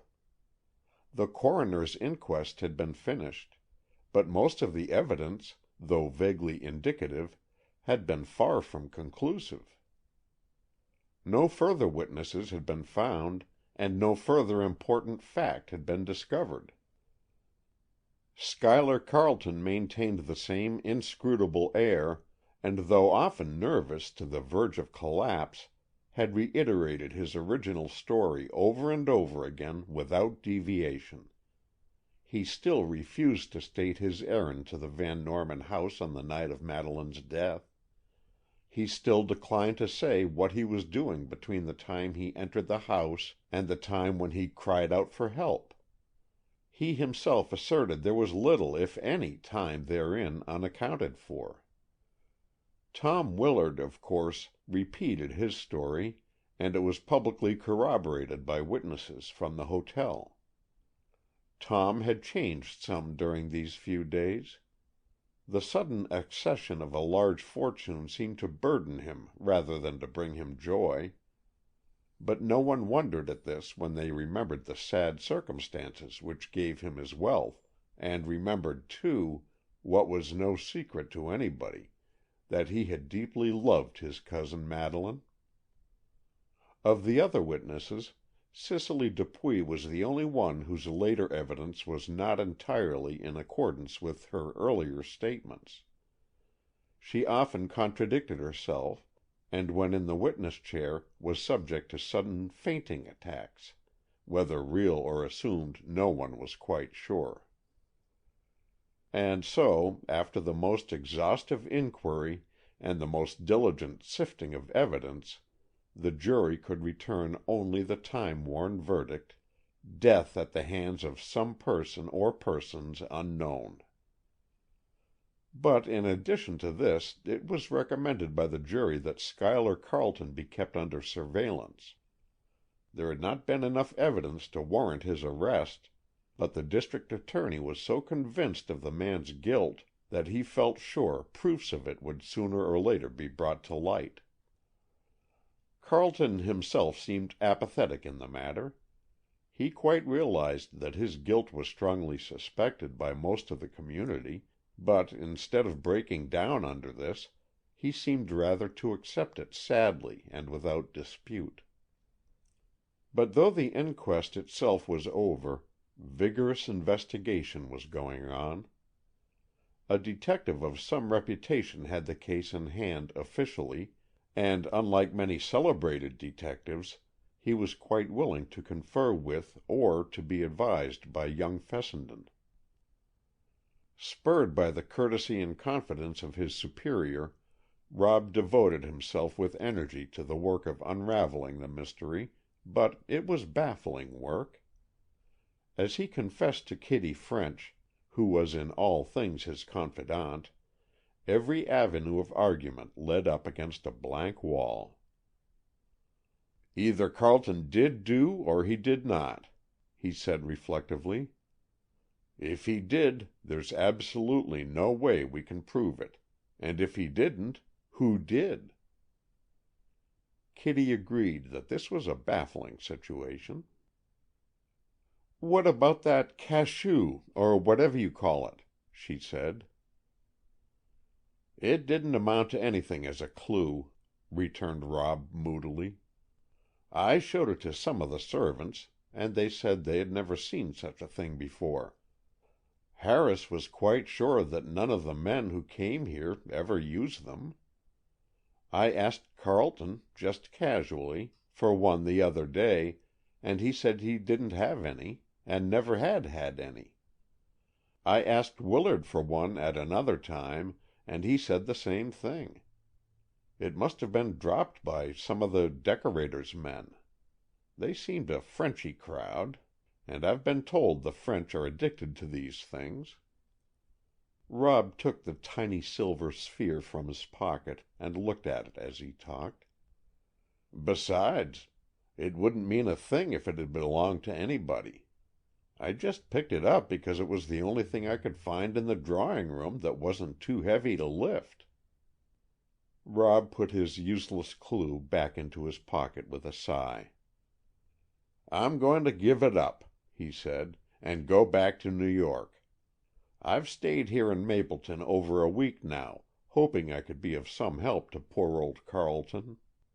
But I can't, and yet I know he's innocent. Fairbanks, the detective on the case, is pleasant to work with, and I like him. But if he can't find out anything, of course I needn't hope to. I'd stay on, though, if I thought Carleton cared to have me. But I'm not sure he does, so I'm going back home. When are you going to New York, Kitty?" But the girl did not answer his question. "Rob," she said, for the intimacy between these two young people had reached the stage of first names, "I have an inspiration." "I wish I had some faith in it, my dear girl, but your inspirations have such an inevitable way of leading up a tree." "I know it, and this may also. But listen. Doesn't Schuyler believe that you suspect him?" "I don't suspect him," declared Rob almost fiercely. "I know you don't, but doesn't Schuyler think you do?" "Why, I don't know. I never thought about it. I think very likely he does." "And he's so proud. Of course he won't discuss it with you, or justify himself in any way. Now, look here, Rob. You go to Schuyler, and in your nicest, friendliest way, tell him you don't believe he did it. Then, don't you see? If he is innocent, he will expand and confide in you, and you may get a whole lot of useful information. And on the other hand, if he is guilty, you'll probably learn the fact from his manner." Rob thought it over. "Kitty," he said at last, "you're a trump. I believe you have hit upon the only thing there is to try, and I'll try it before I decide to go to New York. I'll stay in Mapleton a day or two longer, for the more I think about it, the more I think I haven't been fair or just to the old boy in not even asking for his confidence." "It isn't that so much, but you must assure him of your belief in him. Tell him you know he is innocent." "I do know it." "Yes, I know that has been your firm conviction all along, though it isn't mine. But don't tell him it isn't mine. Just tell him of your own confidence and sympathy and faith in him, and see what happens." "A woman's intuitions are always ahead of a man's," declared Rob heartily. "I'll do just as you say, Kitty, and I'll do it wholeheartedly, and to the best of my ability." Kitty was still staying in the Van Norman house, which had not yet been, and probably would not soon be, known by any other name. Mrs. Markham had gone away temporarily. though it was believed that when she returned it would be merely to arrange for her permanent departure. The good lady had received a generous bequest in Madeleine's will, and except for the severing of old associations, she had no desire to remain in a house no longer the home of the Van Normans. Miss Morton was therefore mistress of the establishment, and thoroughly did she enjoy her position. She invited Miss French to remain for a time as her visitor, and Kitty had stayed on, in hope of learning the truth about the tragedy. At Miss Morton's invitation, Tom Willard had left the hotel and returned to his old room, which he had given up to Miss Morton herself at Madeleine's request. Willard without doubt sorrowed deeply for his beautiful cousin, but he was a man who rarely gave voice to his grief, and his feelings were evident more from his manner than his words. He seemed preoccupied and absent-minded, and quite unlike Miss Morton, he was in no haste to take even preliminary steps toward the actual acquisition of his fortune. Fessenden was curious to know whether Willard suspected that his cousin's death was the work of Schuyler Carleton, but when he tried to sound Tom on the subject, he was met by a rebuff. It was politely worded, but it was nevertheless a plain-spoken rebuff, and conclusively forbade further discussion of the subject. And so as an outcome of Kitty's suggestion, Fessenden determined to have a plain talk with Schuyler Carleton.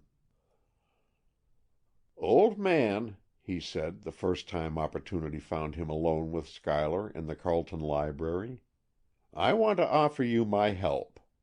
I know that sounds presumptuous, but we're old friends, Carleton, and I think I may be allowed a little presumption on that score. And first, though it seems to me absurdly unnecessary, I want to assure you of my belief in your own innocence. Pshaw, belief is a weak word.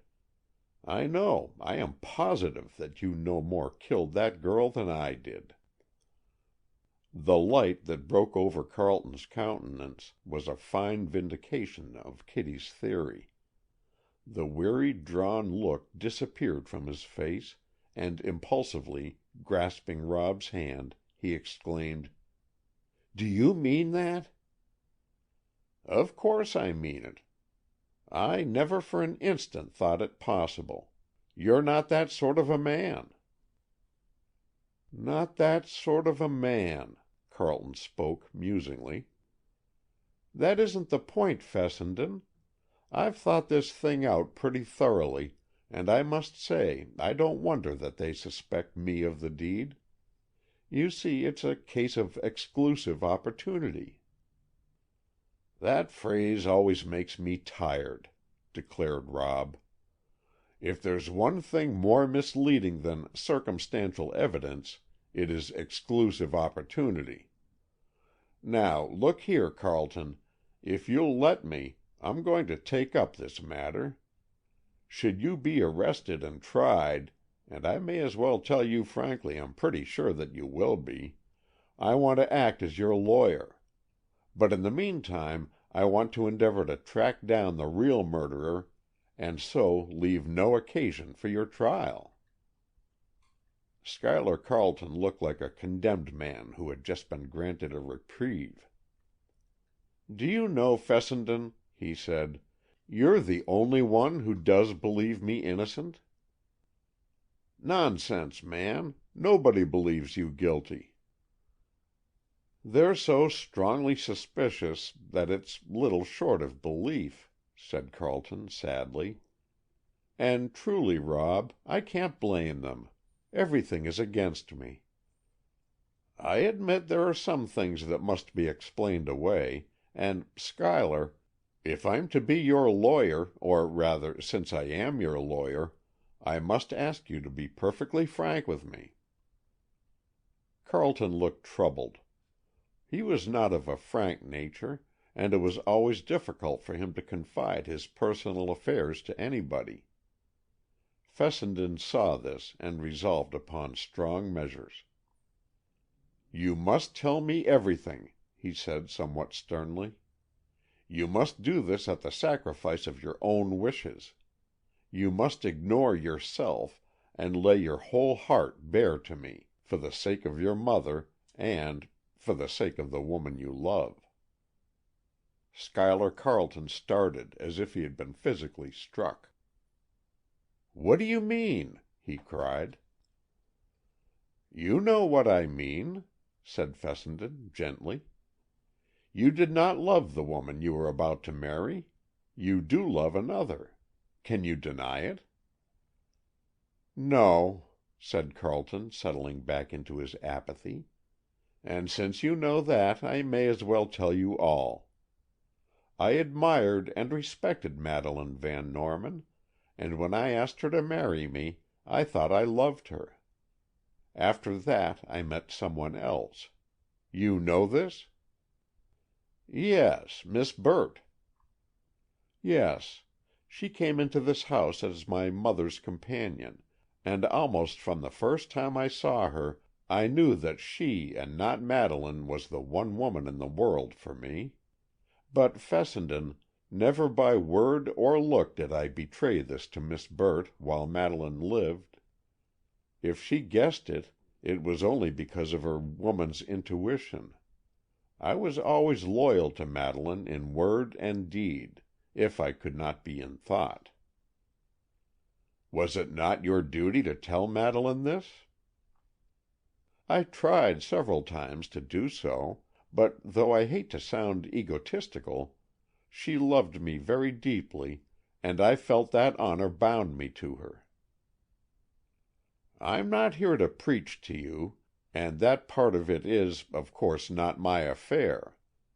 I know your nature, and I know that you were as loyal to Miss Van Norman as you would have been had your eyes never seen Miss Burt, and I honor and respect you for it. But you were jealous of Willard?" "My nature is insanely jealous, yes. And though he was her cousin, I knew Willard was desperately in love with her, and somehow it always made me frantic to see him showing affection toward the woman I meant to make my wife." "She was not in love with Willard?" "Not in the least. Madeleine's heart beat only for me, ungrateful wretch that I am. Her little feints at flirting with Willard were only to pique me. I knew this, and yet to see them together always roused that demon of jealousy which I cannot control. Fessenden, aside from all else, how can people think I killed the woman who loved me as she did?" "Of course that argument appeals to you, and of course it does to me. But you must see how others, not appreciating all this, and even suspecting or surmising that your heart was not entirely with your intended bride, you must see that some appearances, at least, are against you." "I do see, and I see it so plainly that even to me those appearances seem conclusive of my guilt."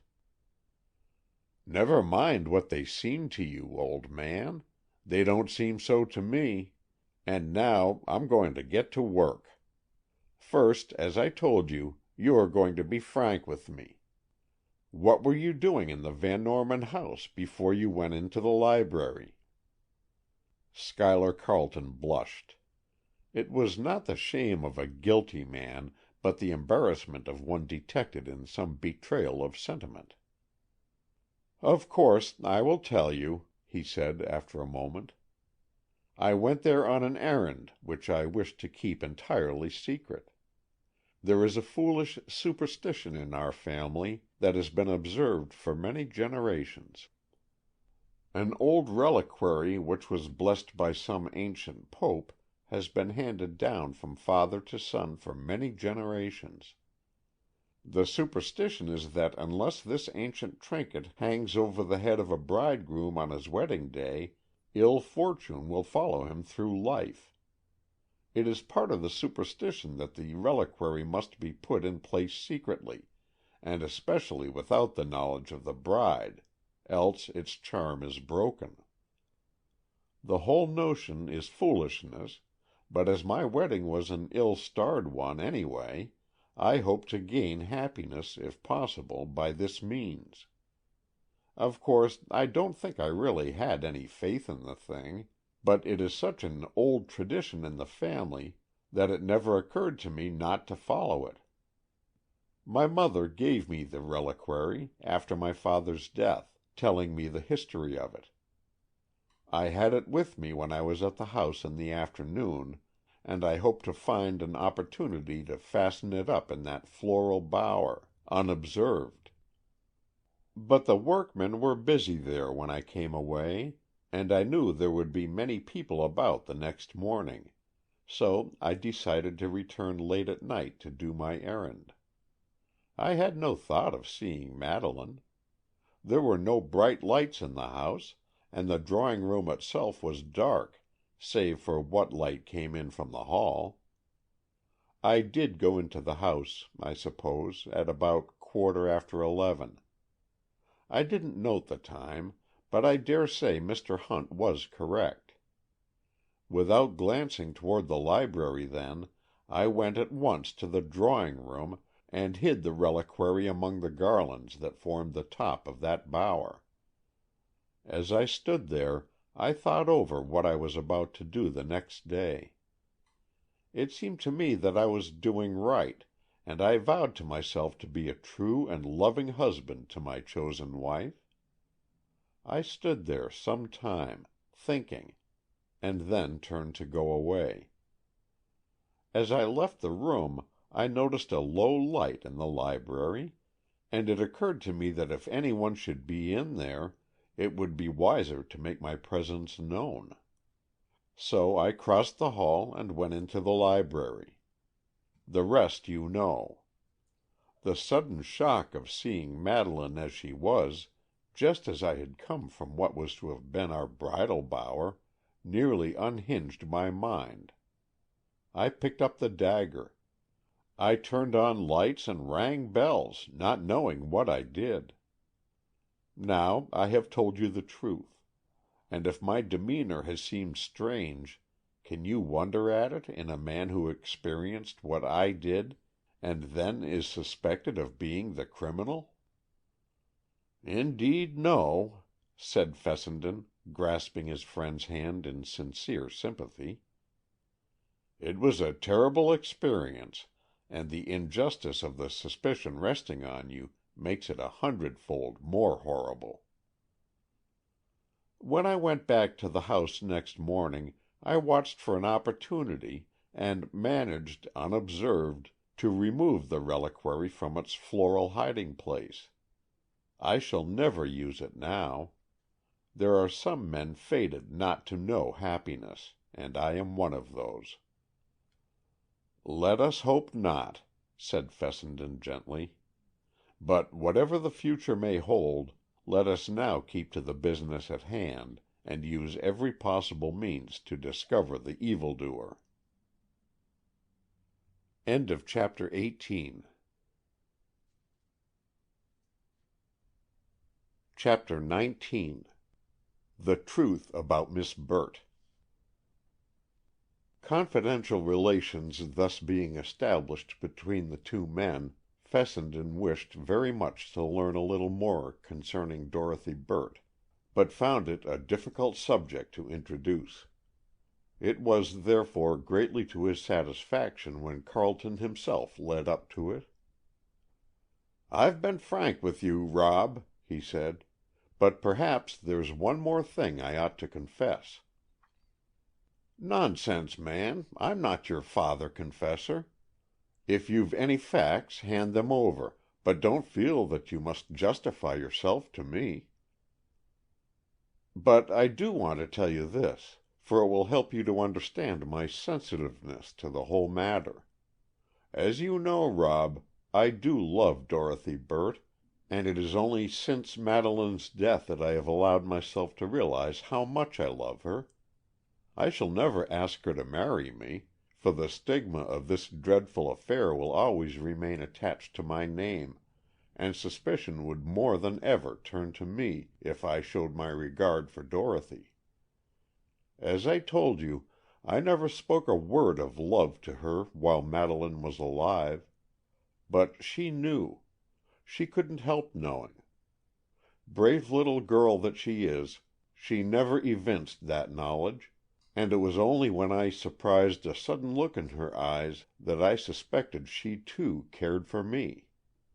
And yet, though we never admitted it to each other, Madeleine suspected the truth, and even taxed me with it. Of course I denied it. Of course I vowed to Madeleine that she, and she only, was the woman I loved, because I thought it the right and honorable thing to do. If she hadn't cared so much for me herself, I might have asked her to release me, but I never did, and never even thought of doing so, until that last evening. Then, well, you know how she had favored Willard in preference to me in the afternoon, and, though I well knew it was only to tease me, yet it did tease me, and I came home really angry at her. It was an ill-advised occasion for her to favor her cousin. "I agree with you, but from the little I know of Miss Van Norman's nature, I judge she was easily piqued and quick to retaliate." "Yes, she was. We were both too quick to take offense.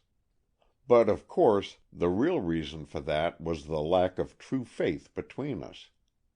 Well, then I came home, angered, as I said, and Dorothy was so different from Madeleine, so altogether sweet and dear, so free from petty bickering or sarcasm, that for the first time I felt as if I ought not to marry the woman I did not love.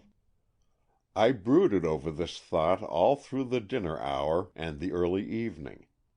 Then you and Mother left us, and I asked Dorothy to go for a little stroll in the garden. She refused at first. I think the child was a little fearful of what I might say, but I said nothing of the tumult in my heart. I realized, though, that she knew I loved her, and that she cared for me. I had thought she did, but never before had I felt so sure of it, and the knowledge completely unmanned me. I bade her good night abruptly, and rather coldly, and then I went into the library and fought it out with myself. And I concluded that my duty was to Madeleine. I confessed to a frantic desire to go to her and ask her, even at that last minute, to free me from my troth, and then I thought what a scandal it would create, and I knew that even if Dorothy and I both suffered, it was Madeleine's right to leave matters as they were. Having decided, I proceeded to carry out my earlier intention of going over to the Van Norman house with the reliquary. It was so late then that I had no thought of seeing Madeleine, but, and this, Rob, is my confession, on the way there I still had a lingering thought that if I should see Madeleine, I would tell her the truth, and leave it to her generosity to set me free. And it was this guilty knowledge, this shameful weakness on my part, that added to my dismay and horror at finding her, as she was, in the library. I read that awful paper. I thought, of course, then, she had taken her own life, and I feared it was because she knew of my falseness and treachery. This made me feel as if I were really her murderer, quite as much as if I had struck the actual blow. "Don't take it like that, Schuyler. That's morbid imagination. You acted loyally to Miss Van Norman to the last, and though the whole situation was most unfortunate, you were not really to blame. No man can rule his own heart, and, anyway, it is not for me to comment on that side of the matter. But since you have spoken thus frankly of Miss Burt, I must ask you how, with your slight acquaintance, you are so sure she is worthy of your regard." "Our acquaintance isn't so slight, Rob. She has been some time with Mother, more than 6 months, and we have been good friends from the first. And I know her perhaps by love's intuition, but I know her very soul, and she is the truest, sweetest nature God ever made." "But forgive me, she has impressed me as being not quite so frank and ingenuous as she appears." "That's only because you don't know her, and you judge by your own uncertain and mistaken impressions." "But when she gave her evidence at the inquest, she seemed to hesitate, and to waver as to what she should say. It did not have the right ring of truth, though her manner was charming and even naïve." "You misjudge her, Rob. I say this because I know it. And I can't blame you, for, knowing of my engagement to Madeleine, you are quite right to disapprove of my interest in another woman." "It isn't disapproval exactly." "Well, it isn't suspicion, is it? You don't think that Dorothy had any hand in the tragedy, do you?"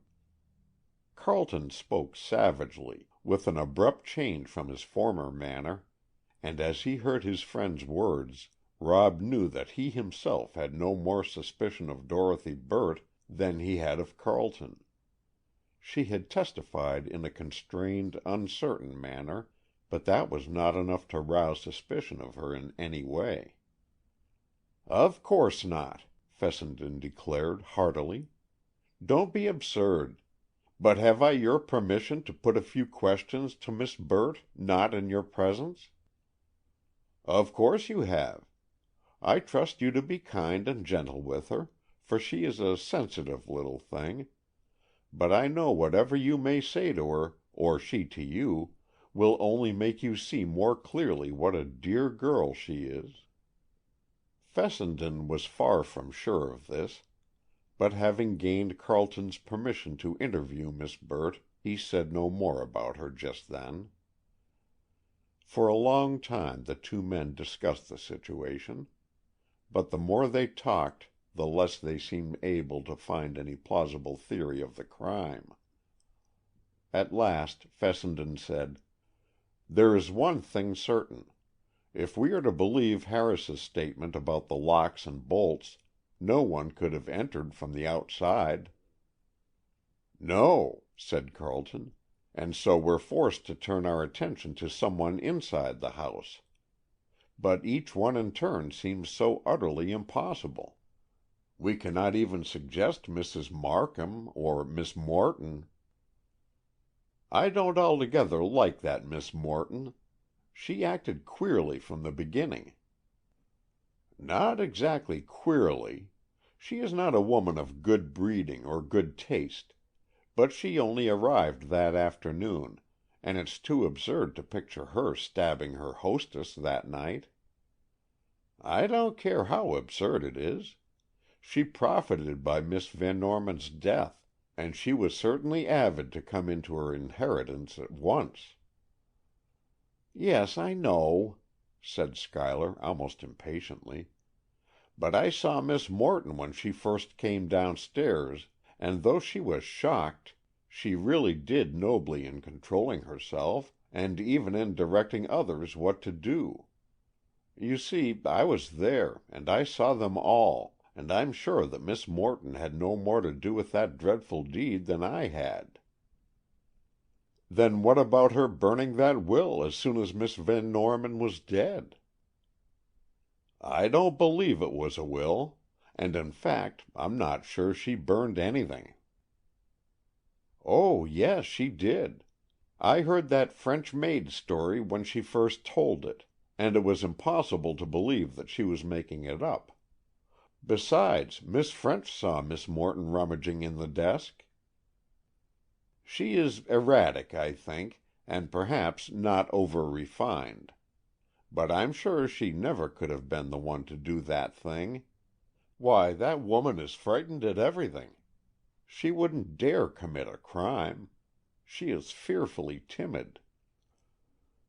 "Dismissing Miss Morton, then, let us take the others one by one. I think we may pass over Miss French and Miss Gardner.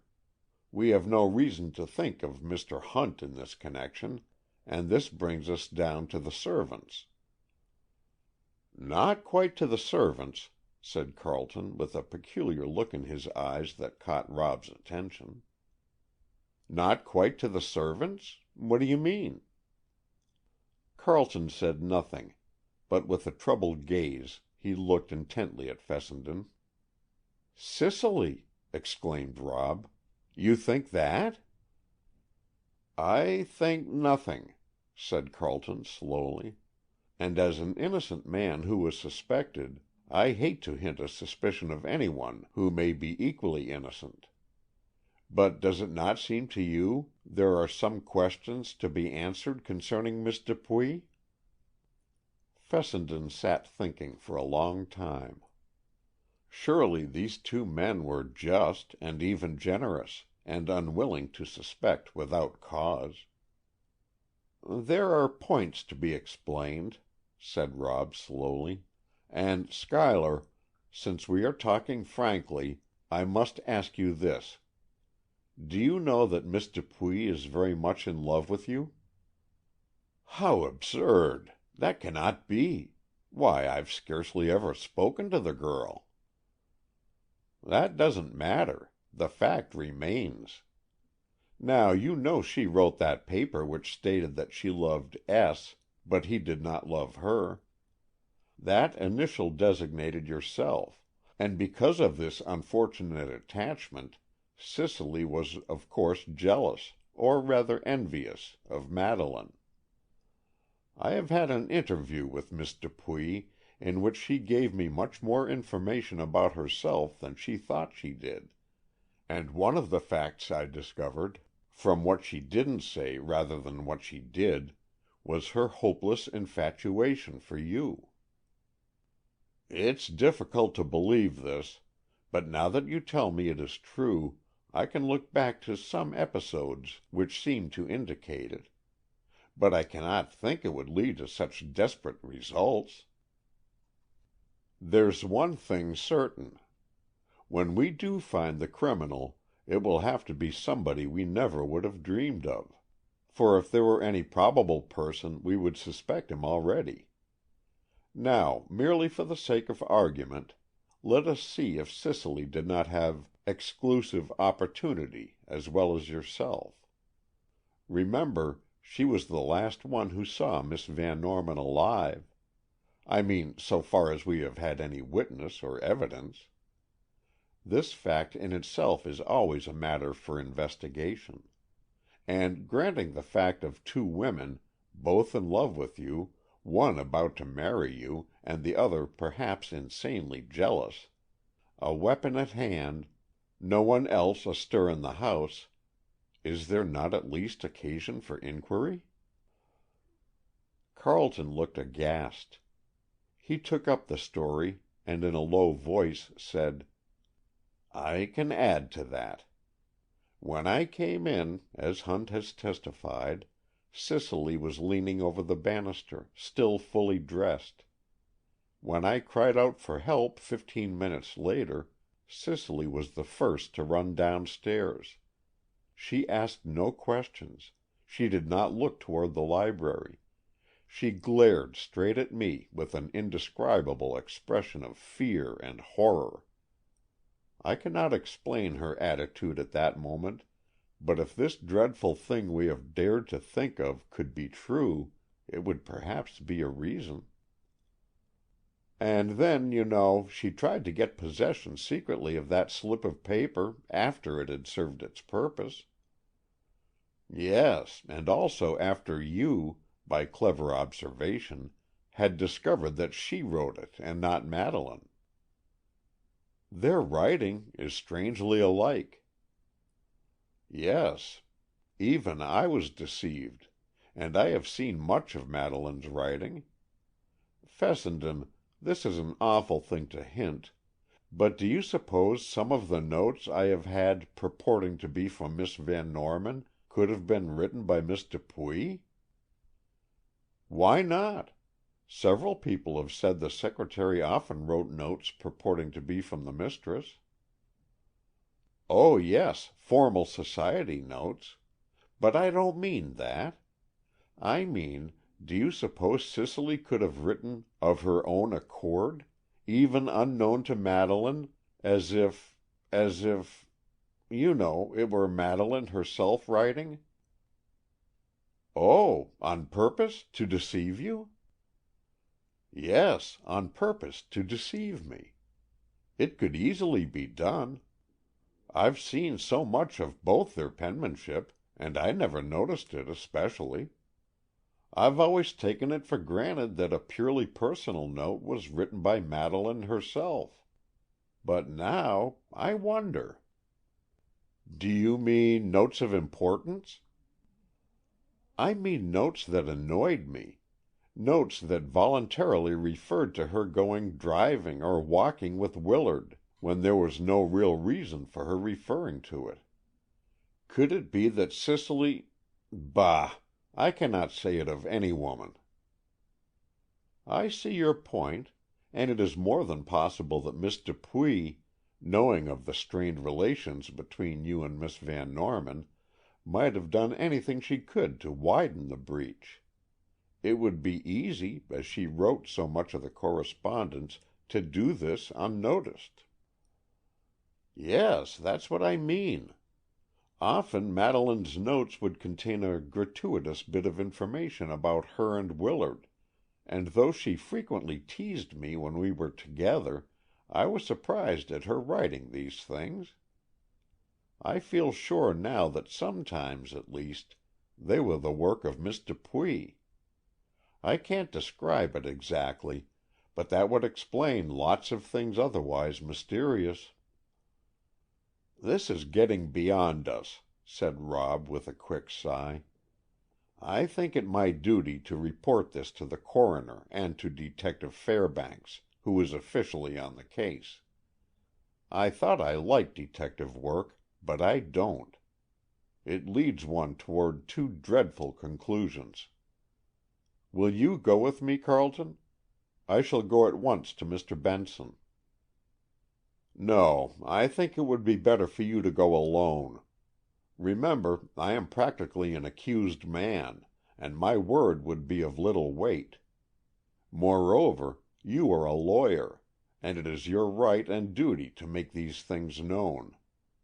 But unless forced to do so, I do not wish to testify against Miss Dupuy." Remembering the girl's attitude toward Carleton, Rob could not wonder at this, and he went off alone to the coroner's.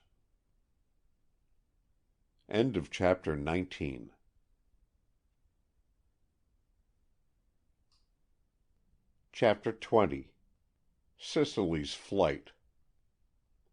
Mr. Benson was astounded at the turn affairs had taken. But though it had seemed to him that all the evidence had pointed toward Carleton's guilt, he was really relieved to find another outlet for his suspicions. He listened attentively to what Fessenden said, and Rob was careful to express no opinion, but merely to state such facts as he knew in support of this new theory. Detective Fairbanks was sent for, and he, too, listened eagerly to the latest developments. It seemed to Rob that Mr. Fairbanks was rather pleased than otherwise to turn the trend of suspicion in another direction. And this was true, for though the detective felt a natural reluctance to suspect a woman, he had dreaded all along lest Carleton should be looked upon as a criminal merely because there was no one else to be considered. And Mr. Fairbanks's quick mind realized that if there were two suspects, there yet might be three or more, and Schuyler Carleton would at least have a fair chance. All things concerned seemed to have taken on a new interest, and Mr. Fairbanks proposed to begin investigations at once. "But I don't see," he complained, "why Mr. Carleton so foolishly concealed that reliquary business. Why didn't he explain that at once?" "Carleton is a peculiar nature," said Rob. "He is shrinkingly sensitive about his private affairs, and, being innocent, he had no fear at first that even suspicion would rest upon him, so he saw no reason to tell about what would have been looked upon as a silly superstition. Had he been brought to trial, he would doubtless have made a clean breast of the matter. He is a strange man, anyway, very self-contained, abnormally sensitive, and not naturally frank. But if freed from suspicion, he will be more approachable, and may yet be of help to us in our search." "Of course, though," said Mr. Fairbanks thoughtfully, "you must realize that to a disinterested observer this affair of Mr. Carleton and Miss Burt does not help to turn suspicion away from him." "I do realize that," said Rob. "But to an interested observer it looks different. Why, if Mr. Carleton were the guilty man, he surely would not tell me so frankly the story of his interest in Miss Burt." This was certainly true, and Mr. Fairbanks agreed to it. Rob had been obliged to tell the detective the facts of the case, though dilating as little as possible on Carleton's private affairs.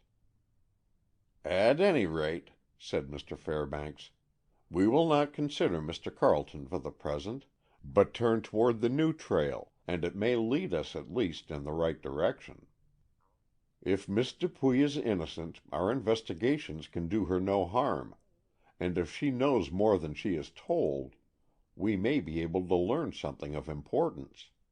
But she is of such a hysterical nature, it is difficult to hold a satisfactory conversation with her." "Perhaps it would be advisable for me to talk to her first," said Rob.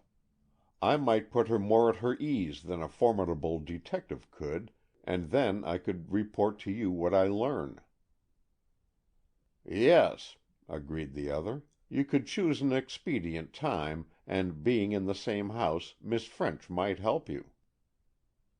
"She could secure an interview for me quite casually, I am sure. And then if I don't succeed, you can insist upon an official session and question her definitely." "There are indications," mused Mr. Fairbanks, "that accidental leaving of such a paper on the table is a little unlikely. If it were done purposely, it would be far easier to understand." "Yes, and granting there is any ground for suspicion, all Miss Dupuy's hysterics and disinclination to answer questions would be explained." "Well, I hate to suspect a woman, but we won't call it suspicion. We'll call it simply inquiry. You do what you can to get a friendly interview, and, if necessary, I'll insist on an official one later." Rob Fessenden went straight over to the Van Norman house, eager to tell Kitty French the developments of the afternoon. She was more than willing to revise her opinions, and was honestly glad that Mr. Carleton was practically exonerated. "Of course, there's nothing official," said Rob, after he had told his whole story, "but the burden of suspicion has been lifted from Carleton, wherever it may next be placed." At first Kitty was disinclined to think Cicely could be implicated. "She's such a slip of a girl," she said. "I don't believe that little blue-eyed, yellow-haired thing could stab anybody." "But you mustn't reason that way," argued Rob. "Opinions don't count at all. We must try to get at the facts. Now let us go at once and interview Miss Dupuy. Can't we see her in that sitting room as we did before? And she mustn't be allowed to faint this time." "We can't help her fainting," declared Kitty, a little indignantly. "You're just as selfish as all other men. Everything must bow to your will." "I never pretended to any unmanly degree of unselfishness," said Rob blandly. "But we must have this interview at once. Will you go ahead and prepare the way?" For answer Kitty ran upstairs and knocked at the door of what had been Madeleine's sitting room, where Miss Dupuy was usually to be found at this hour of the day. The door was opened by Marie, who replied to Kitty's question with a frightened air. "Miss Dupuy? She has gone away, on the train, with luggage." "Gone? Why? When did she go?" "But a half hour since. She went most suddenly." "Did she, indeed? Does Miss Morton know of this?" "That I do not know, but I think so." Kitty turned to find Fessenden behind her, and as he had overheard the latter part of the conversation, he came into the room and closed the door. "Marie," he said to the maid, "tell us your idea of why Miss Dupuy went away." "She was in fear," said Marie, deliberately. "In fear of what?" "In fear of the detectives, and the questions they ask, and the dreadful coroner man. Miss Dupuy is not herself any more. She is so in fear she cannot sleep at night. Always she cries out in her dream." Fessenden glanced at Kitty. "What does she say, Marie?" he asked. "Nothing that I can understand, monsieur, but always low cries of fear, and sometimes she murmurs, 'I must go away. I cannot again answer those dreadful questions. I shall betray my secret.' Over and over she mutters that." Fessenden began to grow excited. Surely this was evidence, and Cicely's departure seemed to emphasize it. Without another word he went in search of Miss Morton. "Did you know Miss Dupuy was going away?" he said abruptly to her. "Yes," she replied. "The poor girl is completely worn out. For the last few days she has been looking over Madeleine's letters and papers and accounts, and she is really overworked, besides the fearful nervous strain we are all under." "Where has she gone?" "I don't know. I meant to ask her to leave an address, but she said she would write to me as soon as she reached her destination, and I thought no more about it." "Miss Morton, she has run away. Some evidence has come to light that makes it seem possible she may be implicated in Madeleine's death, and her sudden departure points toward her guilt." "Guilt? Miss Dupuy? Oh, impossible! She is a strange and emotional little creature, but she couldn't kill anybody. She isn't that sort." "I'm getting a little tired of hearing that this one or that one isn't that sort. Do you suppose anybody in decent society would ever be designated as one who is that sort? Unless the murderer was some outside tramp or burglar, it must have been someone probably not of that sort.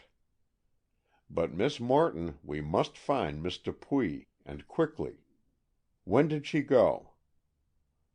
"I don't know. Some time ago, I think. I ordered the carriage to take her to the station.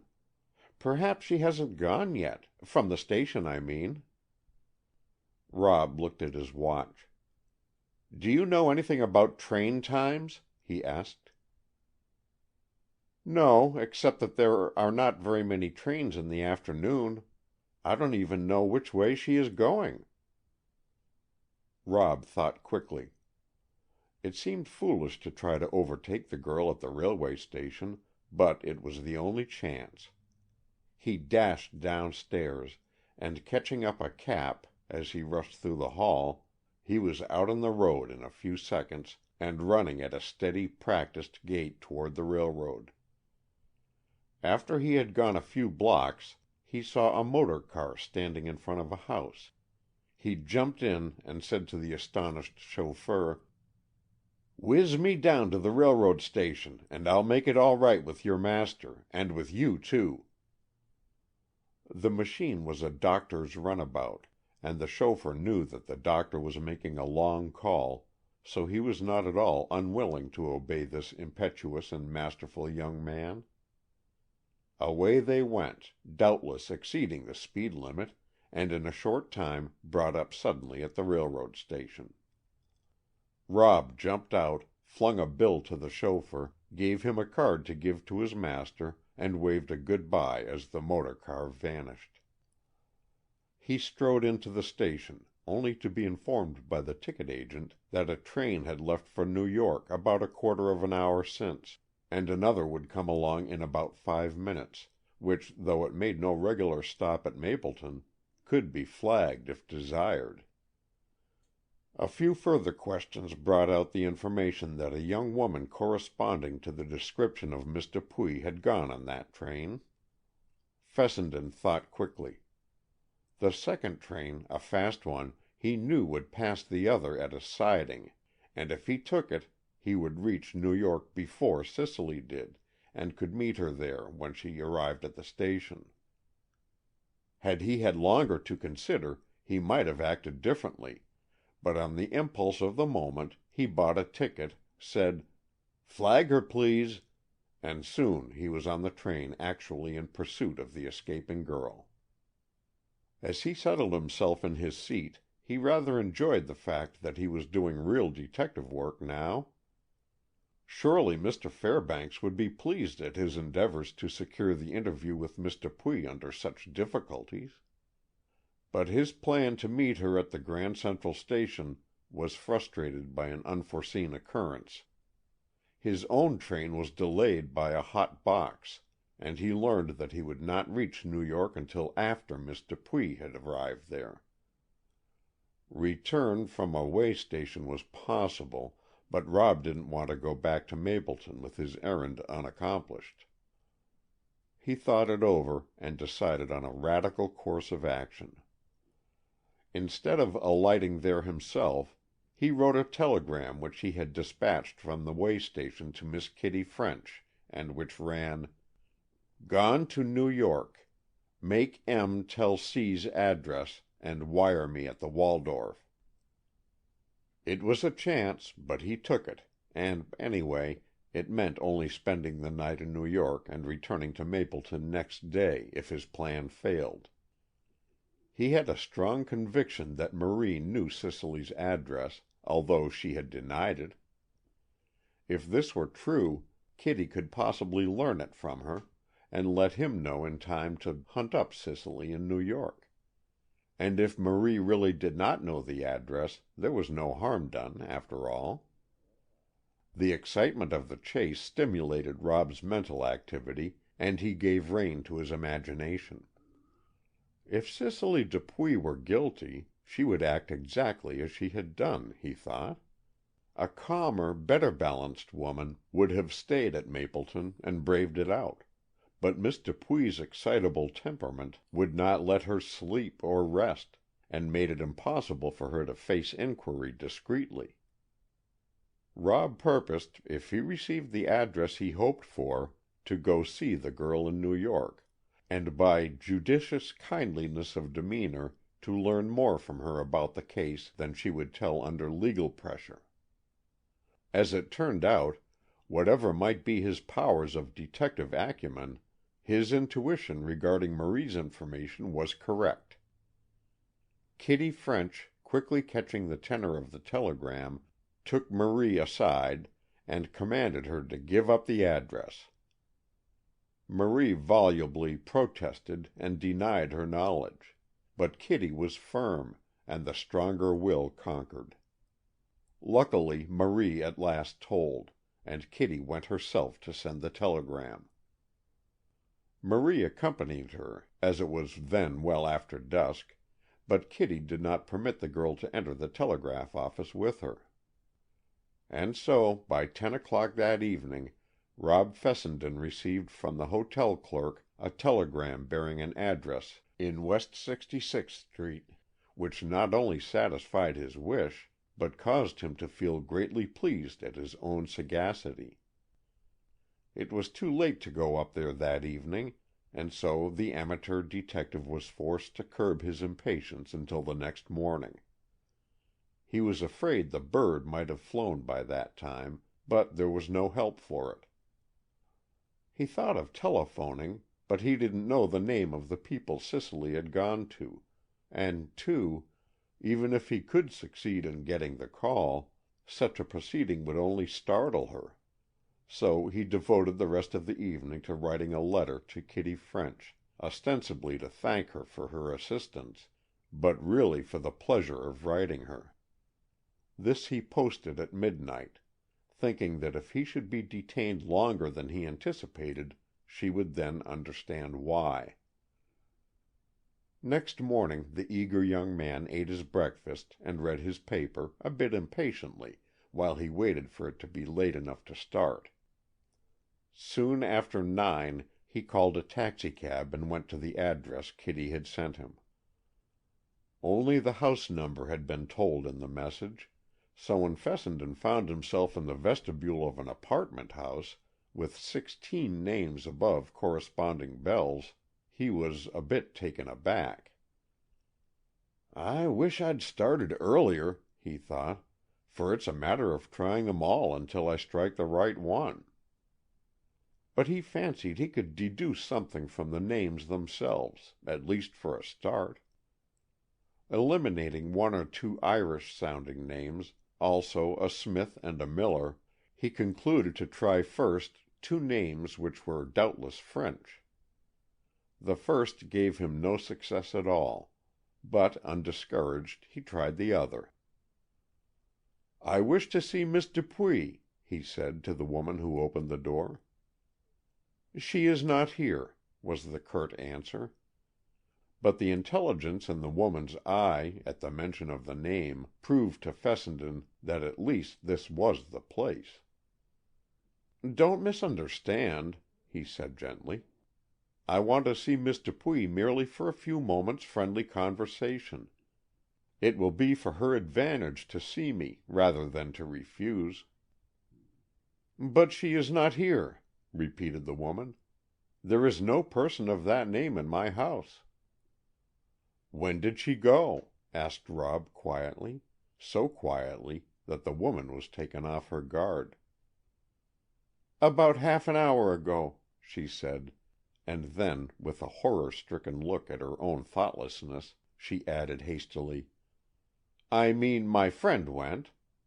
Your Miss Dupuy I do not know." "Yes, you do," said Rob decidedly. "And as she has gone, you must tell me at once where she went." The woman refused, and not until after a somewhat stormy scene, and some rather severe threats on Fessenden's part, did she consent to tell that Cicely had gone to the Grand Central Station. More than this she would not say, and thinking he was wasting valuable time on her, Rob turned, and racing down the stairs, for there was no elevator, he jumped in his cab and whizzed away to the station. End of chapter 20.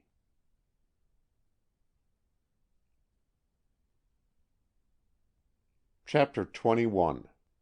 A Successful Pursuit. Before he entered the station he looked through the doorway, and to his delight saw the girl for whom he was looking. He did not rush madly into the station, but paused a moment, and then walked in quietly, thinking that if his quest should be successful he must not frighten the excitable girl. Cicely sat on one end of the benches in the waiting-room.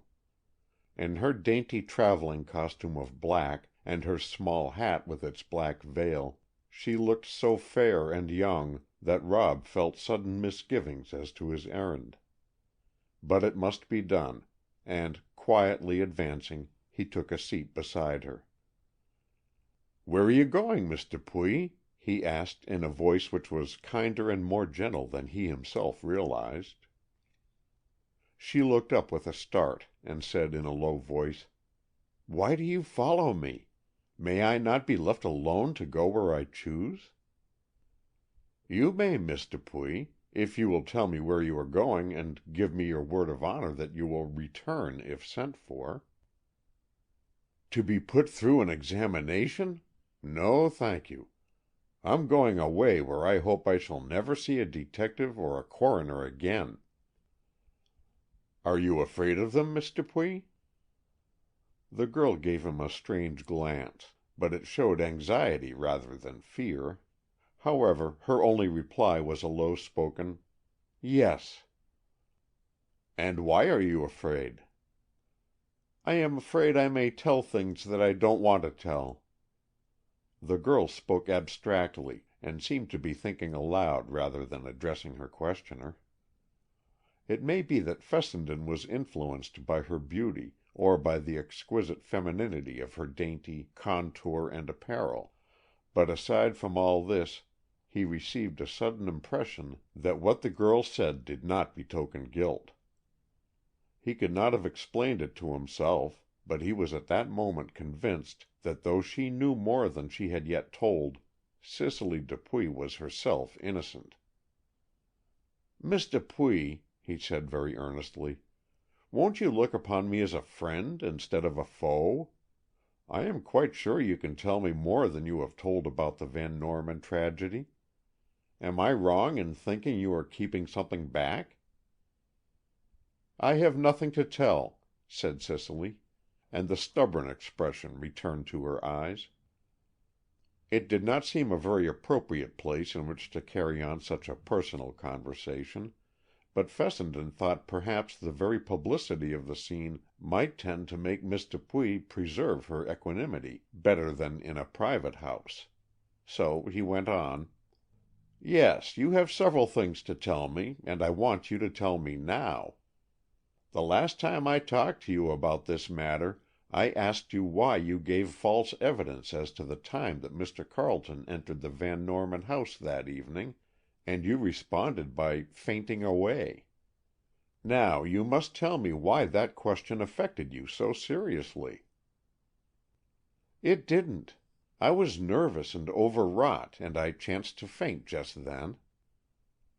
Fessenden saw that this explanation was untrue, but had been thought up and held ready for this occasion.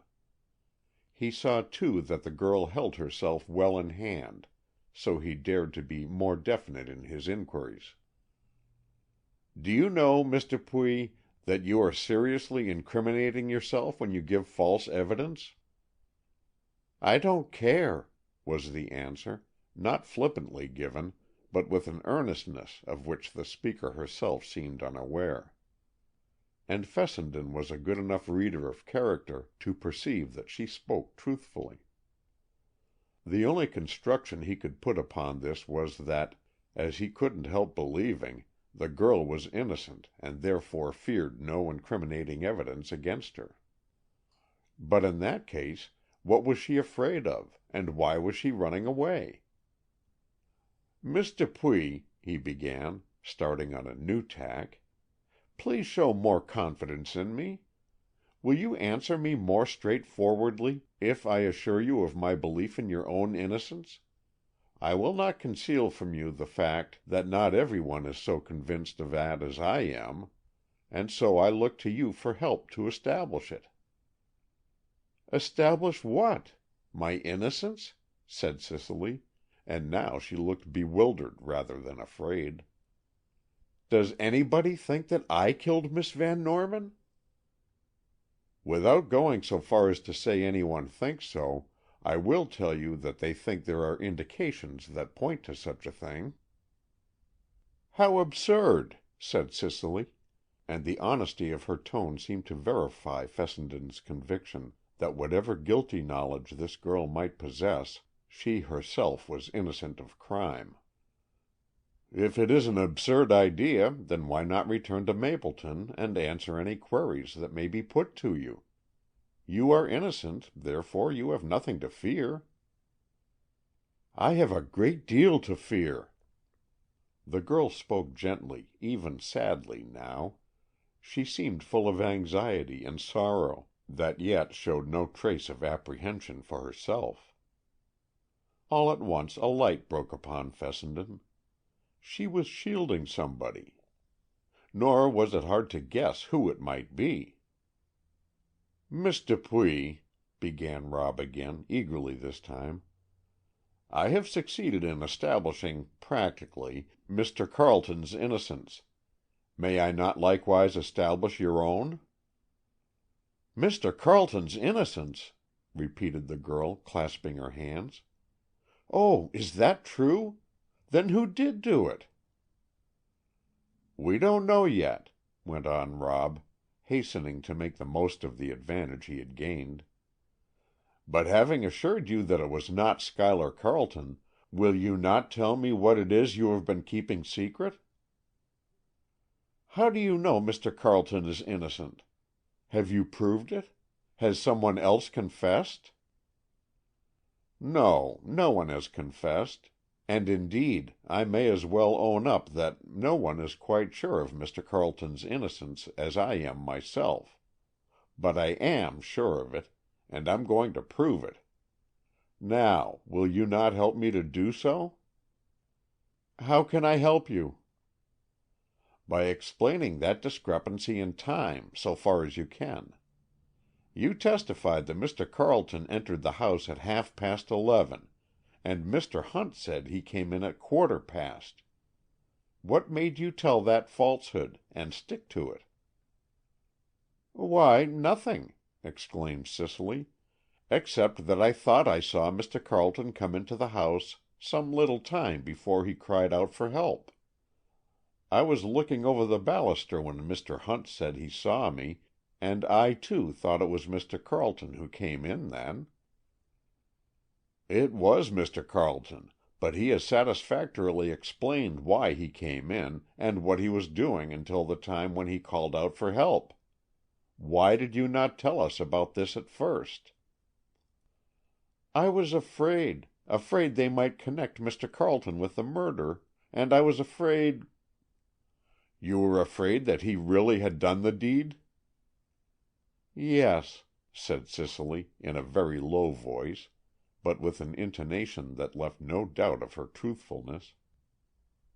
"Then," said Rob in his kindest way, "you may set your mind at rest. Mr. Carleton is no longer under actual suspicion, and you may go away, as you intended, for a few days' rest. I should be glad to have your address, though I trust it will not be necessary for me to send for you, and I know you will not be called to witness against Schuyler Carleton." Cicely gave the required address, and though they continued the conversation for a short time, Rob concluded that the girl knew nothing that actually bore on the case. Her own false evidence and nervous apprehension had all been because of her anxiety about Mr. Carleton, and her fear that he had really been the murderer. Her written paper, and all the evidences of her jealousy of Miss Van Norman, were the result of her secret and unrequited love for the man, and her attempted flight was only because she feared that her uncontrollable emotion and impulsive utterances might help to incriminate him. Fessenden was truly sorry for her, and glad that she could go away from the trying scenes for a time. He felt sure that she would come if summoned, for now, relieved of her doubt of Carleton, she had no reason for refusing any testimony she could give. It was in a kindly spirit that he bade her good-bye, and promised to use every effort not only to establish Carleton's innocence, but to discover the guilty one. When Fessenden returned to the Van Norman house, several people were awaiting him in the library. Miss Morton and Kitty French were there, also Coroner Benson and Detective Fairbanks. "Were you too late?" asked Kitty as Rob entered the room. "No, not too late. I found Miss Dupuy in the Grand Central Station, and I had a talk with her." "Well?" said Kitty impatiently. "She is as innocent as you or I." "How did you find it out so quickly?" inquired Mr. Fairbanks, who had a real liking for the enthusiastic young fellow. "Why, I found out that she was hanging over the baluster, as Hunt said, and she did see Carleton come in at 11:15. Then she went back to her room, and heard Carleton cry out at 11:30, and when she discovered what had happened, she suspected Carleton of the deed, and endeavoring to shield him, she refused to give evidence that might incriminate him." "But," cried Kitty, "of course Mr. Carleton didn't do it if Cicely did."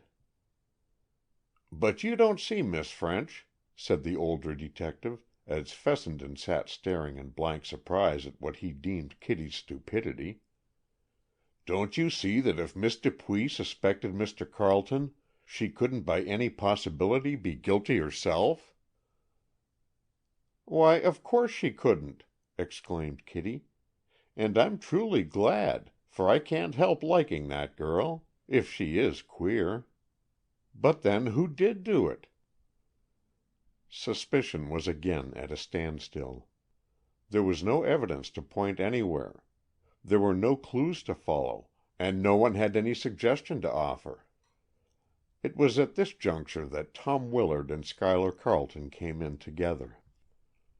They were told of Fessenden's interview with Miss Dupuy at the station, and Carleton expressed himself as thoroughly glad that the girl was exonerated.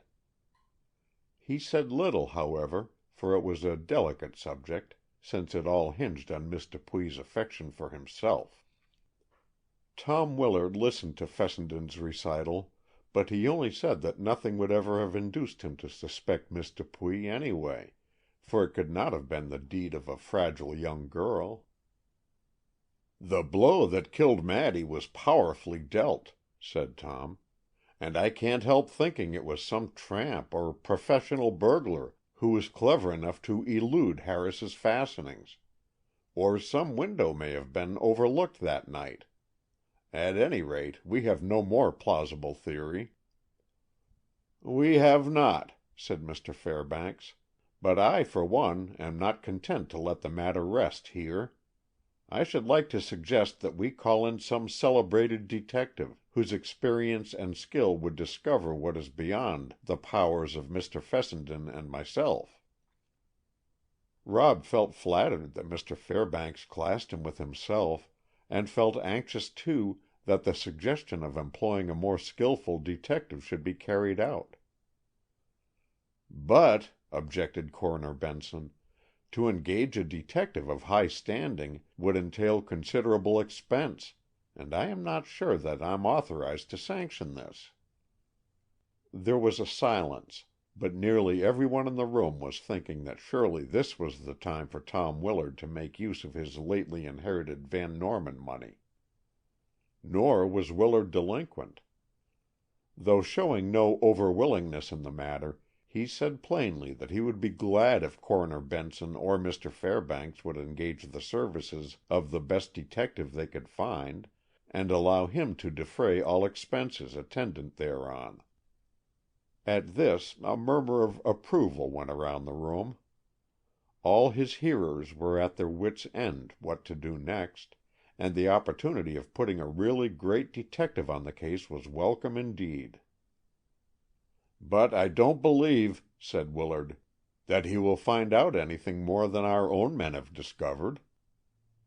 The appreciative glance Tom gave Mr. Fairbanks and Rob quite soothed whatever touch of jealousy they may have felt of the new detective. It was Carleton who suggested Fleming Stone. He did not know the man personally, but he had read and heard of the wonderful work he had done in celebrated cases all over the country. Of course they had all heard of Fleming Stone, and each felt a thrill of gratitude to Willard, whose wealth made it possible to employ the great detective. Mr. Fairbanks wasted no time, but wrote at once to Fleming Stone, and received a reply stating that he would arrive in Mapleton in a few days. But in the meantime Rob Fessenden could not be idle. In truth, he had a secret ambition to solve the mystery himself before the great detective came, and to this end he stayed on in Mapleton, and racked his brain for ideas on the subject. Mr. Fairbanks was more easily discouraged, and, frankly, confessed the case was beyond his powers. Privately, he still suspected Mr. Carleton, but in the face of Rob's faith in his friend, and also because of the demeanor of Carleton himself, he couldn't avow his suspicion. For since Fessenden's assertion of confidence, Carleton had changed in his attitude toward the world at large. Still broken and saddened by the tragedy, he did not show that abject and self-condemnatory air which had hung round him during the inquest week. Kitty French had almost recovered faith in him, and had there been anyone else at all to suspect, she would have asserted her belief in his innocence. Carleton himself seemed baffled. His suspicions had been directed towards Cicely, because he could see no other possibility, but the proof of her suspicions of himself, of course, showed he was wrong in the matter. He could suggest nothing.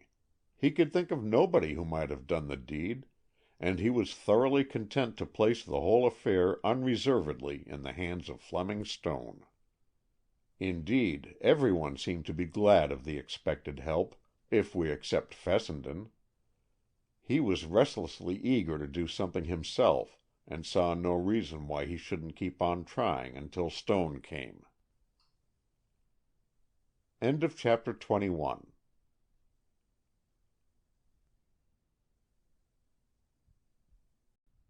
Chapter 22. A Talk with Miss Morton.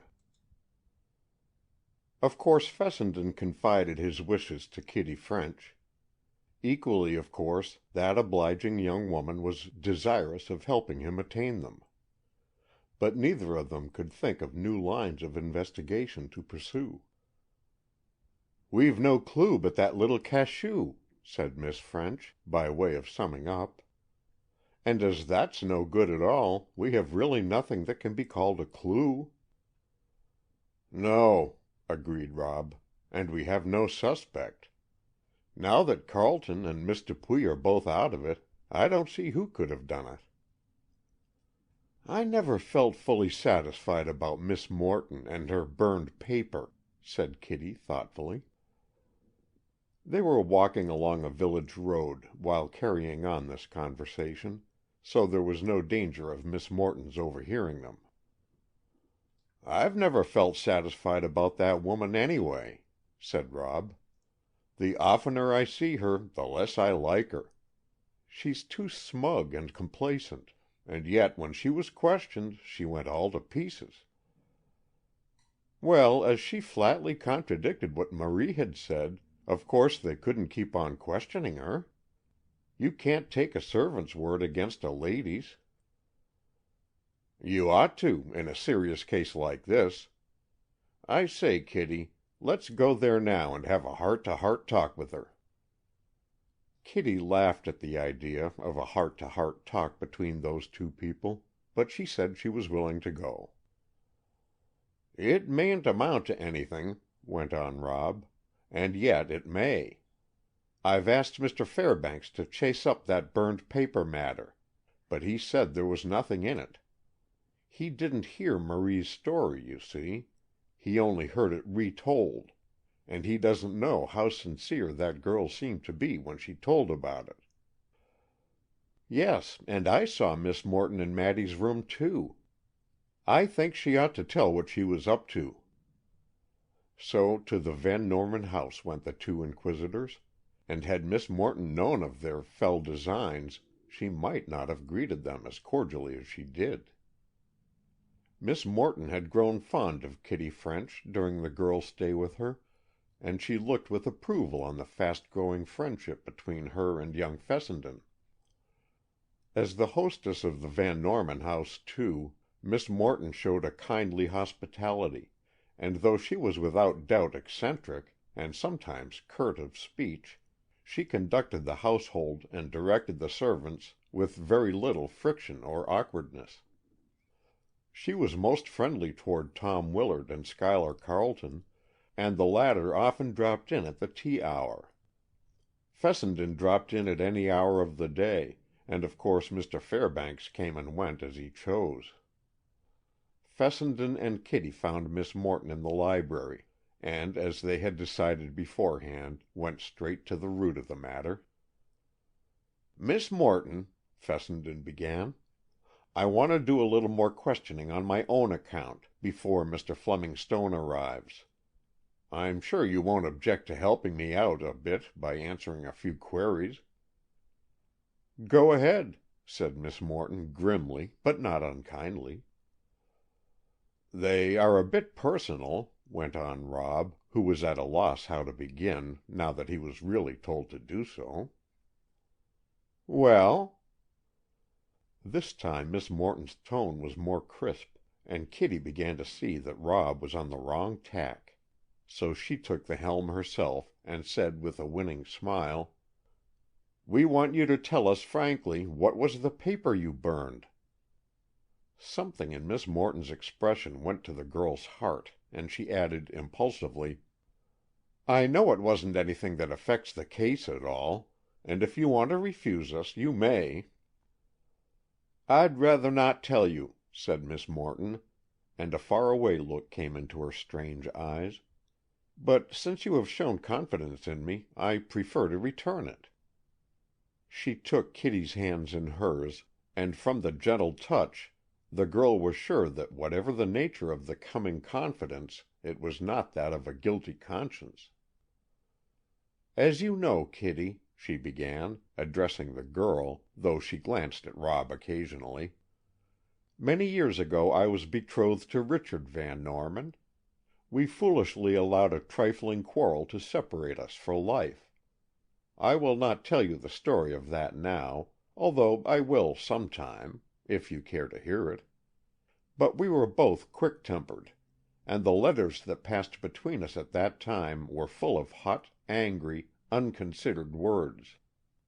They were letters such as no human beings ought to have written to each other. Perhaps it was because of their exceeding bitterness, which we read and reread, that we never made up that quarrel, though neither of us ever loved anyone else, or ceased to love the other. At the death of Richard Van Norman, 2 years or more ago, I burned his letters which I had kept so long, and I wrote to Madeleine, asking her to return mine to me if they should be found among her uncle's papers." "Dear Miss Morton," said Kitty, "don't tell us any more if it pains you. We withdraw our request, don't we, Rob?" "Yes, indeed," said Fessenden heartily. "Forgive us, Miss Morton, for what is really an intrusion, and an unwarrantable one." "I want to tell you a little more," Miss Morton resumed, "and afterward I'll tell you why I've told it. Madeleine replied with a most kind letter, saying she had not found the letters, but should she ever do so, she would send them to me. About a year ago, she wrote and asked me to come here to see her. I came, thinking she had found those letters.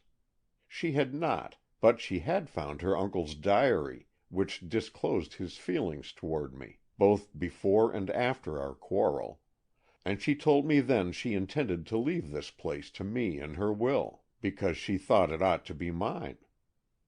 Truth to tell, I didn't take much interest in this bequest, for I supposed the girl would long outlive me. But I had really no desire for the house without its master, and though I didn't tell her so, I would rather have had the letters which I hoped she had found, than the news of her bequest." "Why did you want the letters so much, Miss Morton?" asked Kitty. "Because, my dear, they were a disgrace to me. They would be a disgrace to any woman alive. You, my child, with your gentle disposition, can't understand what dreadful cruelty an angry woman can be guilty of on paper. Well, again Madeleine told me she would give me the letters if they ever appeared, and I went home. I didn't hear from her again till shortly before her wedding, when she wrote me that the letters had been found in a secret drawer of Richard's old desk. She invited me to come to her wedding, and said that she would then give me the letters. Of course I came, and that afternoon that I arrived she told me they were in her desk, and she would give them to me next morning. I was more than impatient for them. I had waited 40 years for them, but I couldn't trouble her on her wedding eve. And then when she went away from us, without having given them into my possession, I was so afraid they would fall into other hands that I went in search of them. I found them in her desk, I took them to my room and burned them without reading them. And that is the true story of the burned papers. I did look over a memorandum book, thinking it might tell where they were. But right after that I found the letters themselves in the next compartment, and I took them. They were mine." The dignified complacency with which Miss Morton uttered that last short sentence commanded the respect of her hearers. "Indeed, they were yours, Miss Morton," said Fessenden, "and I'm glad you secured them before other eyes saw them." Kitty said nothing, but held Miss Morton's hand in a firm, gentle pressure that seemed to seal their friendship. "But," said Fessenden, a little diffidently, "why didn't you tell all this at the inquest as frankly as you have told us?" Miss Morton paled, and then grew red. "I am an idiot about such things," she said. "When questioned publicly like that, I am so embarrassed and also so fearful that I scarcely know what I say. I try to hide this by a curt manner and a bravado of speech, with the result that I get desperate and say anything that comes into my head, whether it's the truth or not. I not only told untruths, but I contradicted myself when witnessing. But I couldn't seem to help it. I lost control of my reasoning powers, and finally I felt my only safety was in denying it all. For, and this was my greatest fear, I thought they might suspect that I killed Madeleine, if they knew I did burn the papers. Afterward, I would have confessed that I had testified wrongly, but I couldn't see how it would do any good." "No," said Rob slowly, "except to exonerate Marie of falsehood." Miss Morton set her lips together tightly, and seemed unwilling to pursue that subject. "And now," she said, "the reason I've told you two young people this is because I want to warn you not to let a quarrel or a foolish misunderstanding of any sort come between you to spoil the happiness that I see is in store for you." "Good for you, Miss Morton!" cried Rob. "You're a brick! You've precipitated matters a little. Kitty and I haven't put it into words as yet, but we accept the preliminary congratulations, don't we, dear?" And foolish little Kitty only smiled, and buried her face on Miss Morton's shoulder instead of the young man's. And so Miss Morton's name was erased from Rob's list of people to be inquired of, and as he acknowledged to himself, he was quite ready now to turn over his share of the case to Fleming Stone. And, too, since Miss Morton had given a gentle push to the rolling stone of his affair with Kitty, it rolled faster, and the two young people had their heart-to-heart talks with each other instead of adding a third to the interview. But there was just one more unfinished duty that Fessenden determined to attend to. Carleton had assured him that he was at liberty to talk to Dorothy Burt if he chose, and Rob couldn't help thinking that he ought to get all possible light on the case before Mr. Stone came, for he proposed to assist that gentleman greatly by his carefully tabulated statements and his cross-referenced columns of evidence. So, unaccompanied by Kitty, who was apt to prove a disturbing influence on his concentration of mind, he interviewed Miss Burt. It was not difficult to get an opportunity, as she rarely left the house, and Mrs. Carleton was not exigent in her demands on her companion's time. So the two strolled in the rose garden late one afternoon, and Rob asked Miss Burt to tell him why she hesitated so when on the witness stand, and why she looked at Carleton with such unmistakable glances of inquiry, which he as certainly answered. Dorothy Burt replied to the question as frankly as they were put. "To explain it to you, Mr. Fessenden," she said, "I must first tell you that I loved Mr. Carleton even while Miss Van Norman was his affianced bride. I tell you this simply, both because it is the simple truth, and because Mr. Carleton advised me to tell you, if you should ask me. And knowing this, you may be surprised to learn that when I heard of Miss Van Norman's death, I—" She raised her wonderful eyes and looked straight at Rob. "I thought she died by Schuyler's hand. Yes, you may well look at me in surprise. I know it was dreadful of me to think he could have done it, but I did think so. You see, I loved him, and I knew he loved me. He had never told me so, had never breathed a word that was disloyal to Miss Van Norman, and yet I knew. And that last evening in this very rose garden, on the night before his wedding, we walked here together, and I knew from what he didn't say, not from what he did say, that it was I whom he loved, and not she. He left me with a few cold, curt words that I knew only too well masked his real feelings, and I saw him no more that night. He had told me he was going over to Miss Van Norman's, and so when I heard of the tragedy, I couldn't help thinking he had yielded to a sudden terrible impulse. Oh, I'm not defending myself for my wrong thought of him. I'm only confessing that I did think that." "And how did you learn that you were mistaken?" said Rob gently, "and that Schuyler didn't do it?"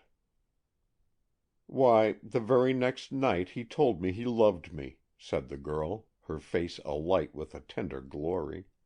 "And then I knew." "And your embarrassment at the question on the witness stand?" "Was only because I knew suspicion was directed toward him, and I feared I might say something to strengthen it, even while trying to do the opposite." "And you didn't care whether you told the truth or not?" "If the truth would help to incriminate Schuyler, I would prefer not to tell it." The gentle sadness in Dorothy's tone robbed this speech of the jarring note it would otherwise have held. "You are right, Miss Burt," said Rob, "and I thank you for the frank confidence you have shown in talking to me as freely as you have done." "Schuyler told me to," said the girl simply. Chapter 22.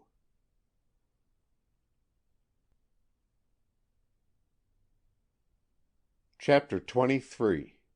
Fleming Stone.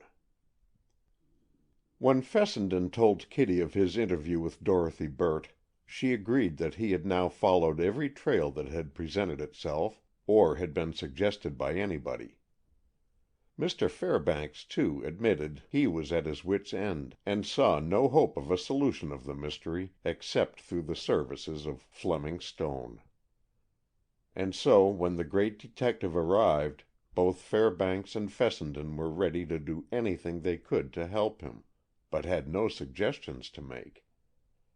With her ever-ready hospitality, Miss Morton invited Mr. Stone to make his home at the Van Norman house, and as this quite coincided with his own wishes, Stone took up his quarters there.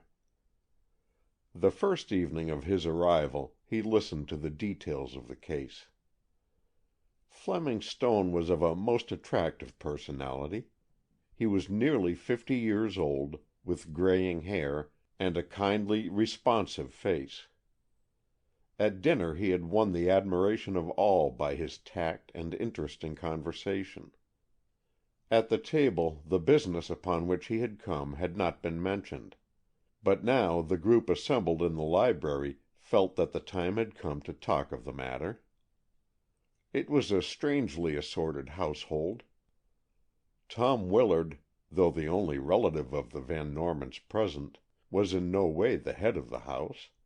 That position was held by Miss Morton, who, though kind-hearted and hospitable, never let it be forgotten that she was owner and mistress of the mansion. Kitty French was an honored guest, and as Miss Morton had invited her to stay as long as she would, she had determined now to stay through Mr. Stone's sojourn there, after which, whatever the results of his work, she would go back to her home in New York. Fessenden and Schuyler Carleton had been with them at dinner, and Mr. Benson and Mr. Fairbanks had come later, and now the group waited only on Mr. Stone's pleasure to begin the recital of the case. When Fleming Stone then asked Coroner Benson to give him the main facts, it seemed as if the great detective's work was really about to begin. "Would you rather see Mr. Benson alone?" asked Schuyler Carleton, actuated, doubtless, by his own shrinking from any publicity. "Not at all," said Stone briefly. "I prefer that you should all feel free to speak whenever you wish." Then Mr. Benson set forth in a concise way, and in chronological order, the facts as far as they were known, the suspicions that had been entertained and given up, and deplored the entire lack of clue or evidence that might lead to investigation in any definite direction. The others, as Mr. Stone had suggested, made remarks when they chose, and the whole conversation was of an informal and colloquial nature. It seemed dominated by Fleming Stone's mind. He drew opinions from one or another, until before they realized it, every one present had taken part in the recital. And to each Fleming Stone listened with deference and courtesy.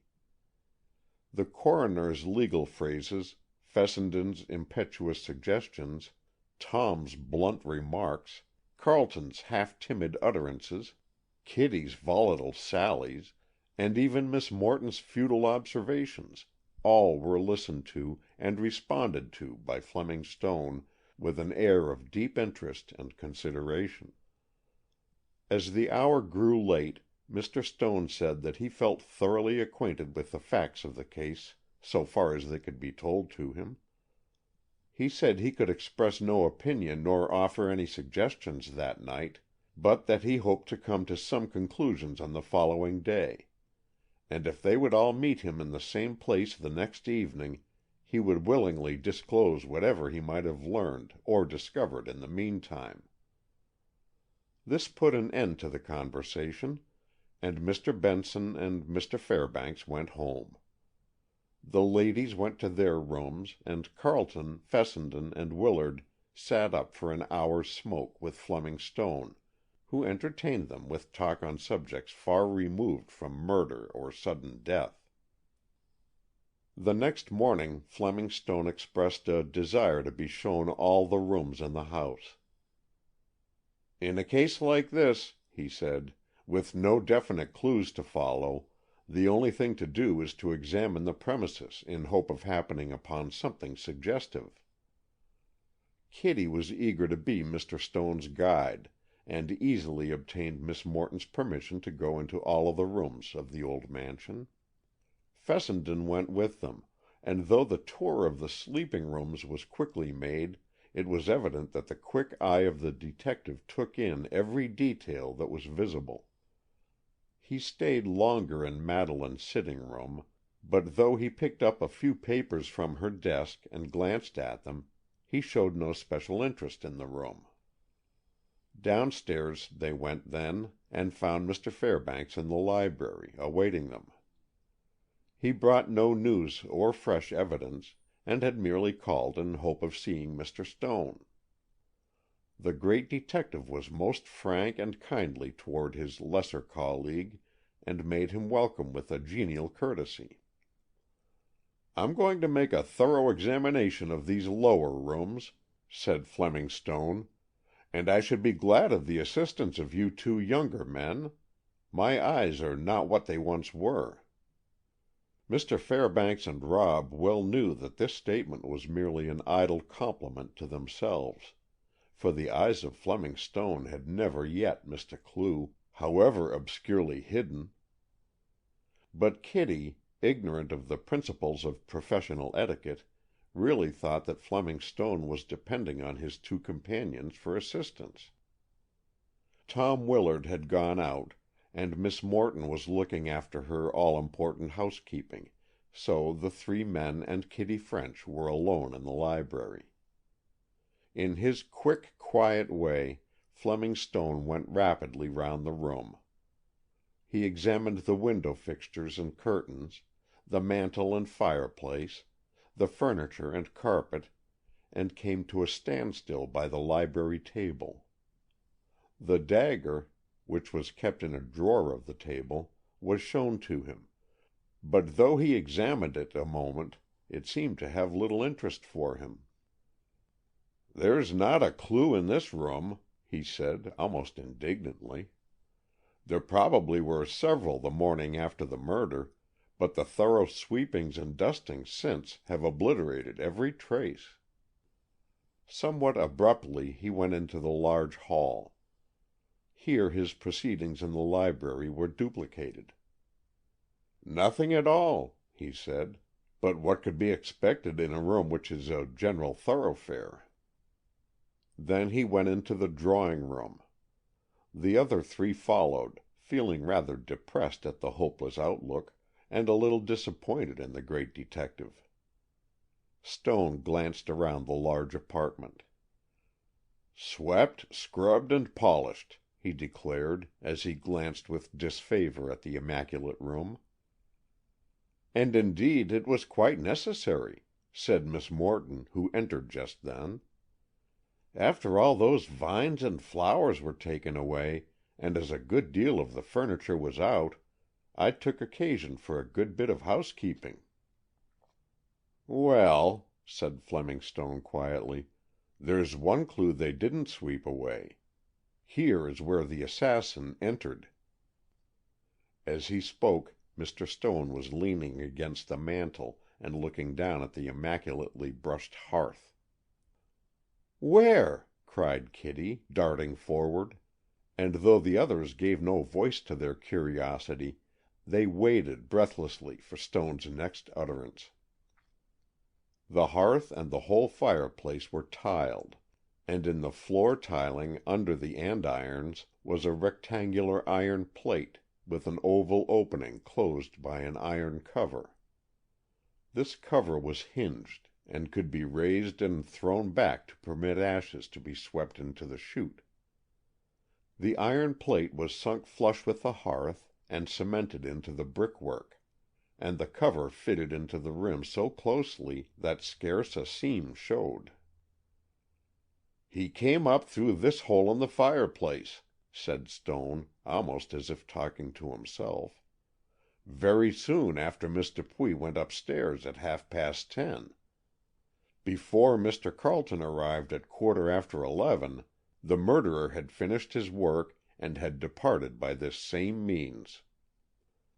While the others stood seemingly struck dumb by this revelation, Kitty excitedly flew to the fireplace and tried to raise the iron lid, but the andirons were in the way. Rob set them aside for her, while Stone said quietly, "Those andirons were probably not there that night?" "No," exclaimed Kitty. "They had been taken away, because we expected to fill the fireplace with flowers the next day." "But how could anybody get in the cellar?" asked Miss Morton, looking bewildered. "The cellar is never carefully locked," said Fleming Stone. "I came downstairs early this morning, and before breakfast Harris had shown me all through the cellar. He admits that several windows are always left open for the sake of ventilation, and claims that the carefully locked door in the hall at the head of the cellar stairs precludes all danger from that direction." "But I don't understand," said Mr. Fairbanks perplexedly. "If that opening is an ash chute, such as I have in my own house, it's all bricked up down below, with the exception of a small opening for the removal of the ashes, and it would be quite impossible for any one to climb up through it." "But this one isn't bricked up," said Fleming Stone. "It was originally intended to be enclosed, but it seems this fireplace is rarely used. Harris tells me that the late Mr. Van Norman used to talk about having the chute completed and having a fire here more often. But the library wood fire was more attractive as a family gathering place, and this formal room was used only on state occasions. However, as you see," and Mr. Stone raised the iron lid again, "this opens directly into the cellar, and, I repeat, formed the means of entrance for the murderer of Madeleine Van Norman. Fleming Stone's voice and manner were far from triumphant or jubilant at his discovery. He seemed rather to state the fact with regret, but as if it must be told. Mr. Fairbanks looked amazed and thoughtful, but Rob Fessenden was frankly incredulous. "Mr. Stone," he said respectfully, "I am sure you know what you're talking about, but will you tell me how a man could get up through that hole? It doesn't seem to me that a small-sized boy could squeeze through." Fleming Stone took a silver-cased tape measure from his pocket and handed it to Rob without a word. Eagerly stooping on the hearth, Rob measured the oval opening in the iron plate. Although the rectangular plate was several inches larger each way, the oval opening measured exactly 9½ inches by 13½ inches. "Who could get through that?" he inquired, as he announced the figures. "I'm sure I couldn't." "And Schuyler Carleton is a larger man than you are," observed Mr. Fairbanks. "That lets Tom Willard out, too," said Rob with a slight smile, "for he's nearly 6 feet tall and weighs more than 200 pounds. "The only man I know of," said Mr. Fairbanks thoughtfully, "who could come up through that hole is Slim Jim." "Who is Slim Jim?" cried Rob quickly. "Go for him! He is the man!" "Not so fast," said Mr. Fairbanks. "Slim Jim is a noted burglar and a suspected murderer, but he is safely in prison at present, and has been for some months." "But he may have escaped!" exclaimed Rob. "Are you sure he hasn't?" "I haven't heard anything about him of late, but if he is or has been away from the prison, it can be easily found out." "Isn't it unlikely," said Fleming Stone quietly, "that a noted burglar should enter a house and commit murder without making any attempt to steal?" "He may have been frightened away by the sound of Schuyler's latchkey," suggested Rob, and Kitty looked at him with pride in his ingenuity, and thought how much cleverer he was, after all, than the celebrated Fleming Stone. Fessenden urged Mr. Fairbanks to go at once and look up the whereabouts of Slim Jim, and the detective was strongly inclined to go. "Go, by all means, if you choose," said Fleming Stone pleasantly. "There's really nothing further to do here in the way of examination of the premises. I do not mind saying that my own suspicions are not directed toward Slim Jim, but my own suspicions are by no means an infallible guide. I will ask you, though, gentlemen, not to say anything about this ash shoot matter to-day. I consider it is my right to request this. Of course, you can find out all about Slim Jim without stating how he entered the house." The two men promised not to say anything about the ash shoot to anybody, and hot upon the trail of the suspected burglar they went away. Miss Morton excused herself, and upon Kitty French fell the burden of entertaining Mr. Stone. Nor was this young woman dismayed at the task. Though not loquacious, the detective was an easy and pleasant talker, and he seemed quite ready to converse with the girl as if he had no other occupation on hand. "How wonderful you are!" said Kitty, clasping her hands beneath her chin as she looked at the great man. "To think of your spotting that fireplace thing right away! Though of course I never should have thought of anybody squeezing up through there. And Rob and I spent a whole morning searching these rooms for clues, and that was only the day after it happened." "What an opportunity!" Stone seemed interested. "And didn't you find anything? Not anything?" "No, not a thing. We were so disappointed. Oh, yes, Rob did find one little thing, but it was so little and so silly that I guess he forgot all about it." "What was it?" Why, I've almost forgotten the name. Oh, yes. Rob said it was a cachou, a little silver thing, you know, like a tiny pill. Rob says some men eat them after they've been smoking. But he asked all the men that ever came here, and they all said they didn't use them. Maybe the burglar dropped it." "Maybe he did. Where did you find it?" "Rob found it. It was right in that corner by the mantel, just near the fireplace."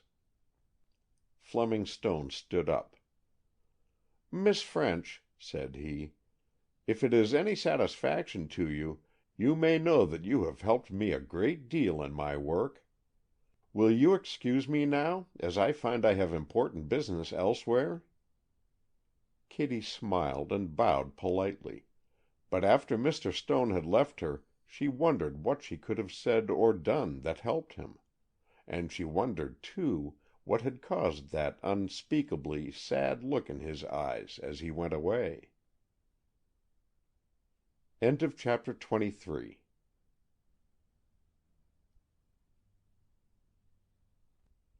Chapter 24. A Confession. Mr. Taylor, the landlord of the Mapleton Inn, showed a pleased surprise when Fleming Stone walked into his hotel and approached the desk. The men had never met, but everybody in Mapleton knew that Fleming Stone was in town, and had heard repeated and accurate descriptions of his appearance. "Perhaps you can spare half an hour for a smoke and a chat," said Stone affably, and though Mr. Taylor heartily agreed, he did not confess that he could easily have spared half a day or more had the great detective asked him. In the landlord's private office they sat down for a smoke, and soon the conversation, without effort, drifted around to the Van Norman affair. Unlike detectives of fiction, Fleming Stone was by no means secretive or close-mouthed. Indeed, he was discursive, and Mr. Taylor marveled that such a great man should indulge in such trivial gossip. They talked of old Richard Van Norman and the earlier days of the Van Norman family. "You've lived here a long time, then?" inquired Mr. Stone. "Yes, sir. Boy and man, I've lived here nigh onto 60 years." "But this fine modern hotel of yours is not as old as that." The landlord's face glowed with pride. "Right you are, sir. Some few years ago wife had some money left her, and we built the old place over. Pretty near made a whole new house of it." "You have many guests?" "Well, not as many as I'd like, but as many as I can expect in a little town like this. Mostly transients, of course, drummers and men of that sort. Young Willard stayed here when the Van Norman house was full of company, but after the trouble, he went back there to stay." "Affable sort of man, Willard, isn't he?" observed Stone. "Yes, he's all of that, but he's a scapegrace. He used to lead this town a dance when he lived here." "How long since he lived here?" "Oh, he's only been away a matter of 3 years, or that. 'Bout a year before his uncle died they quarreled. They both had the devil's own temper, and they had quarreled before, but this time it was for keeps. And so off goes Mr. Tom, and never turns up again until he comes to Miss Madeleine's wedding." "Was he in any business when he lived here?" "Yes, he had a good position as engineer in a big factory. He was a good worker, Tom was, and not afraid of anything. Always jolly and good-natured, except when he'd have one of them fearful fits of temper. Then he was like a raging lion. No, more like a tiger, quiet-like, but deep and desperate." Soon after, Fleming Stone rose to go. "Thank you very much," he said politely, "for your half hour. And, by the way, have you any cachous? I find I haven't any with me, and after smoking, you know, before going back to the ladies—" Yes, yes, I know. But I don't happen to have any. But wait a minute. I believe Tripp has some." He threw open the door and gave a quick whistle. A boy appeared so suddenly that he could not have been far away, and, moreover, his sharp black eyes and alert manner betokened the type of boy who would be apt to be listening about. His hand was already in his pocket when Mr. Taylor said to him, "Tripp, didn't I see you have a small bottle of cachous? Those little silver pellets, you know." "Yes, sir," and Tripp drew forth a half-filled bottle. "That's right. Give them to the gentleman." "Oh, I only want a couple," said Fleming Stone, taking the vial which Tripp thrust toward him. "Where did you get these, my boy?" The boy blushed and looked down, twisting his fingers in embarrassment. "Speak up, Tripp," said the landlord, sternly. "Answer the gentleman, and see that you tell the truth." "I ain't going to tell no lie," said Tripp doggedly. "I found this here bottle in the bureau drawer of No. 14 a few days ago." 14? That's the room Mr. Willard had," said Mr. Taylor reflectively.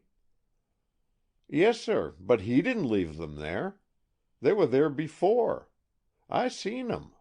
And I know that hatchet-faced hardware man left 'em. Then Mr. Willard, he come, but he didn't swipe 'em, so I did. That ain't no harm, is it?"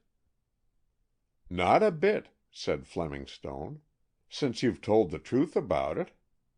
And here's $1 for your honesty, and I'm going to ask you not to say anything more about the matter, for a few days at least.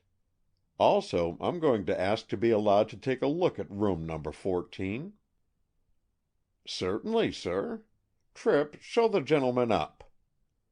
And Mr. Taylor fairly rubbed his hands with satisfaction to think that he and his premises were being made use by the great detective. "Yes, sir. It's at the back of the house, sir. This way, sir."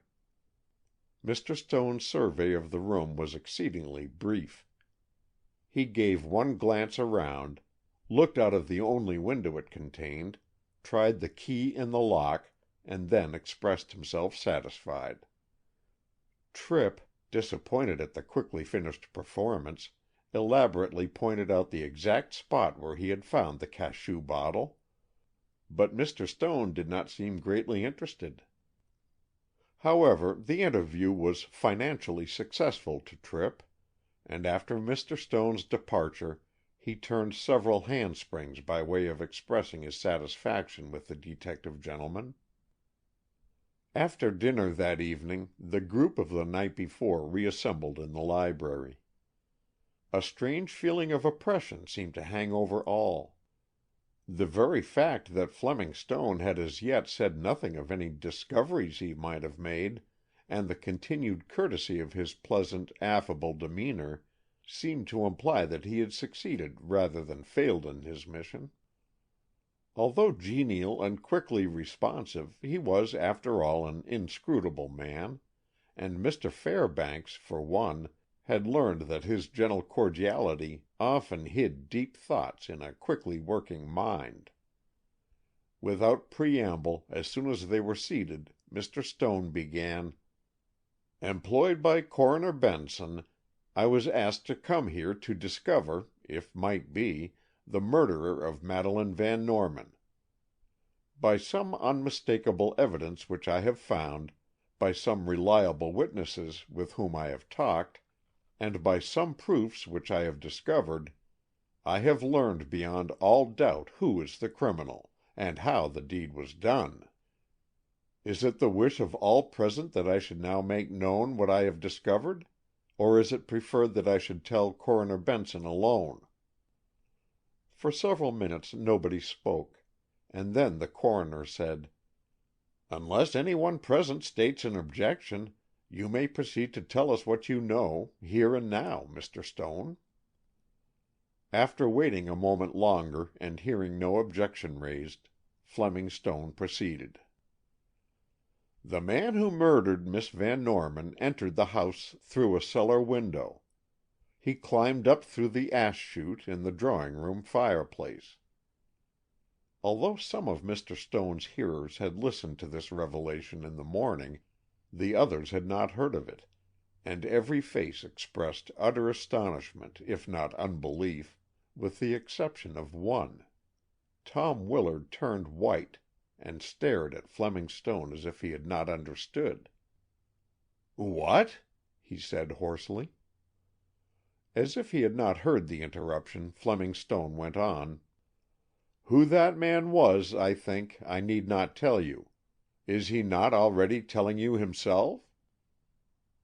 Willard's face grew drawn and stiff, like that of a paralyzed man, but his burning eyes seemed unable to tear themselves away from the quiet gaze of Fleming Stone.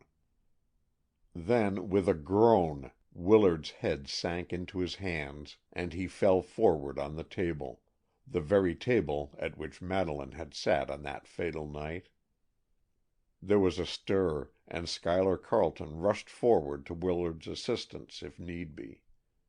But the man had not fainted, and, raising his white face, he squared his shoulders, clenched his hands, and, again fixing his eyes on those of Fleming Stone, said in a desperate voice, "Go on." "I must go on," said Stone gently. "I know each one of you is thinking that it is absurd to imagine a man of Mr. Willard's weight and girth climbing up through the seemingly small opening in the fireplace. But this can be explained. To one who does not know how, such a feat would seem impossible, and, moreover, it would be impossible. It is only one who knows how who can do it. There are men in certain occupations, such as engineers and boiler men, who are continually obliged to squeeze through holes quite as small.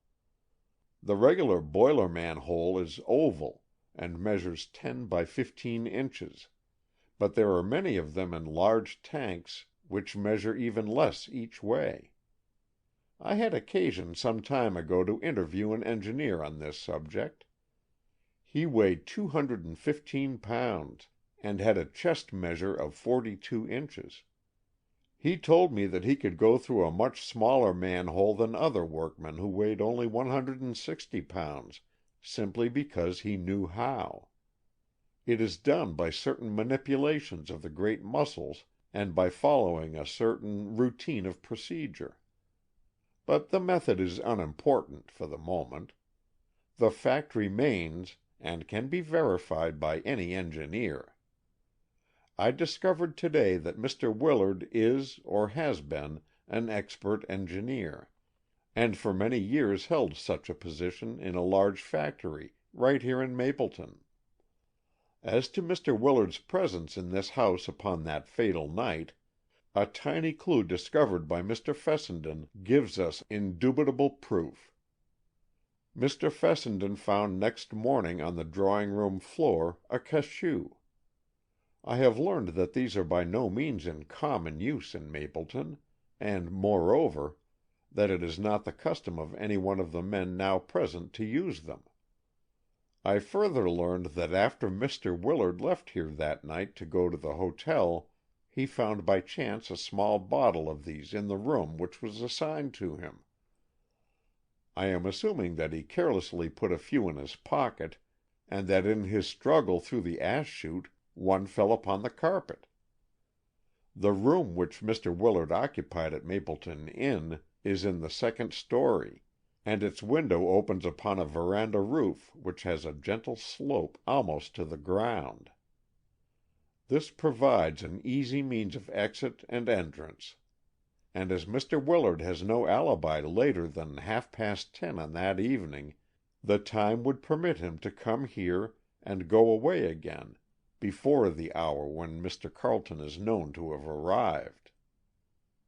Then, turning and meeting Tom's intent gaze, Fleming Stone addressed himself directly to him and said, "Why you chose to kill your cousin, I don't know, but you did." "I did," said Tom in a hollow voice, "and I will tell you why. He rose as he spoke, and standing by the table, he steadied himself by placing one hand upon it.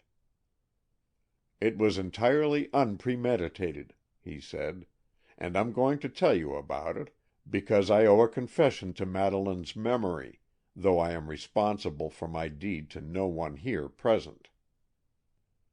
Though Willard spoke with no attempt at pride or defiance, his tone and look were those of a man hopeless and utterly crushed. He addressed himself principally to Fleming Stone, looking now and then at Carleton, but not so much as glancing at anyone else. "It is no secret, I think, that I loved my cousin Madeleine. Many, many times I have pleaded with her to marry me. But never mind about that. When I came here to attend her wedding, I couldn't help seeing that the man she was about to marry did not love and worship her as I did. I besought her to give him up and to marry me, but she would not listen to that for a moment. That day before the wedding they had a little tiff, and Carleton did not return for dinner, though Madeleine expected him. She was all broken up about this, and was not herself during the evening. When I left her, at about 10 o'clock, to go to the hotel, her sad face haunted me, and I could not dispel the idea that I must have one more talk with her and beg her not to marry a man who did not love her." Without seeming to do so, Fleming Stone stole a glance at Carleton. The man sat quietly, with bowed head, as one who hears himself denounced but recognizes the truth. "I was in my room at the hotel," went on Tom, "and was preparing for bed, when the irresistible impulse came to me to go and see Maddy once more before her wedding day. I had no thought of wrongdoing.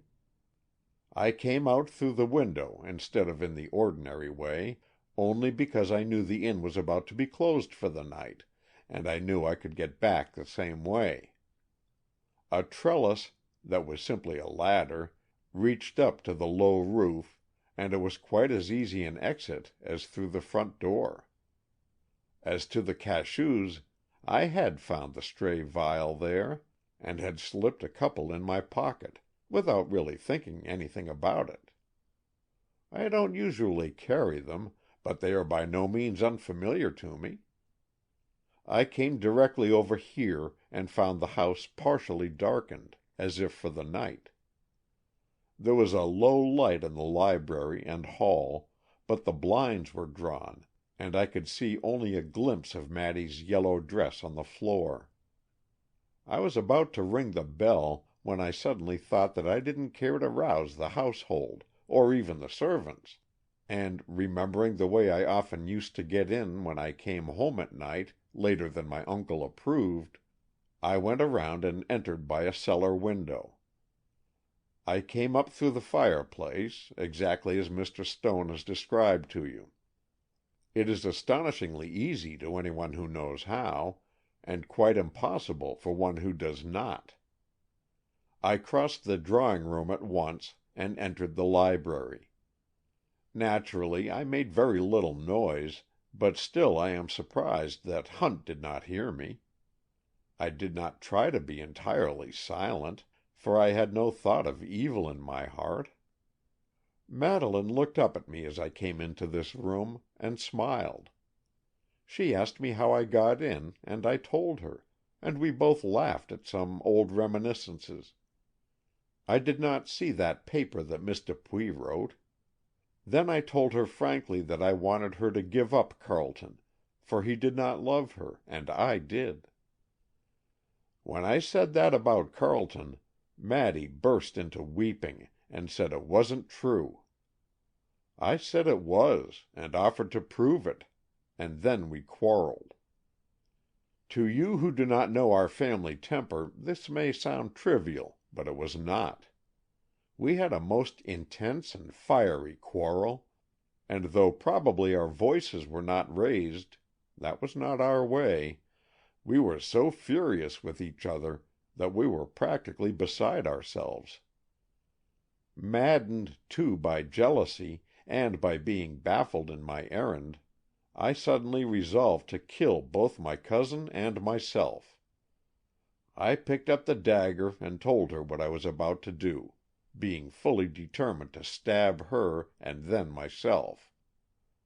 She did not scream. She simply sat there, in her superb beauty, her arm resting on the table, and said quietly, "You dare not do it." This threw me into a frenzy, and with one thrust I drove the dagger home to her heart. She died without a sound, and I pulled out the dagger to turn it upon myself.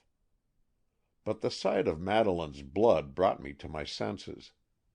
I dropped the dagger, and new thoughts came rushing to my mind thick and fast. Madeleine was dead. I could not bring her again to life. The fortune was now mine.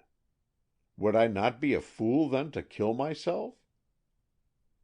I'm not excusing these thoughts. I'm simply telling the thing as it occurred.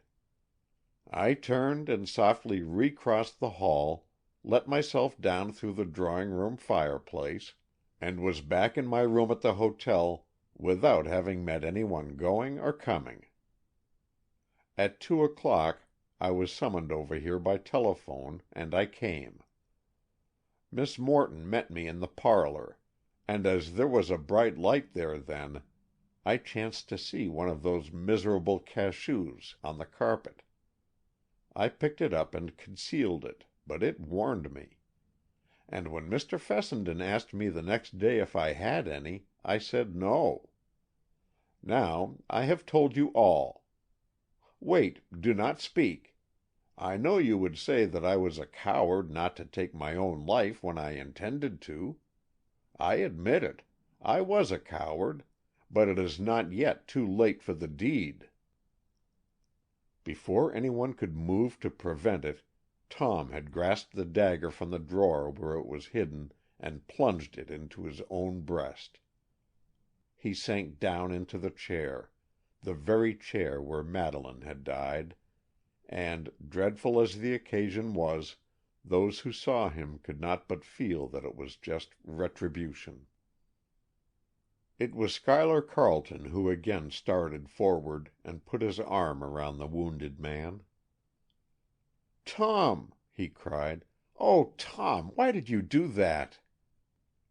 Carleton then involuntarily started to pull the dagger away, but Tom stopped him. "Don't!" he said thickly. "To pull that out will finish me. Leave it, and I have a few moments more." "That is true," said Fleming Stone. "Some one telephone for a doctor, but do not disturb the weapon. Mr. Willard, if you have anything to say, say it quickly." "I will," said Tom quickly. "Fessenden, you are a lawyer. Will you draw up my will?" Without a word Rob caught up paper and pen, and prepared to take the last words of the dying man. Though not entirely in legal phrasing, the will was completed, and after a general bequest to Fessenden himself, and directing that all bills should be paid, and other minor matters of the sort, Tom Willard left the bulk of his fortune to Schuyler Carleton. "That," he said, with almost his last breath, "is only a deed of justice, in the name of Madeleine and myself." Before the arrival of Doctor Hills, Tom Willard was dead. Self-confessed, self-convicted, self-punished. But his crime was discovered by Fleming Stone, and proved by means of a tiny clue. End of Chapter 24. End of The Clue by Carolyn Wells.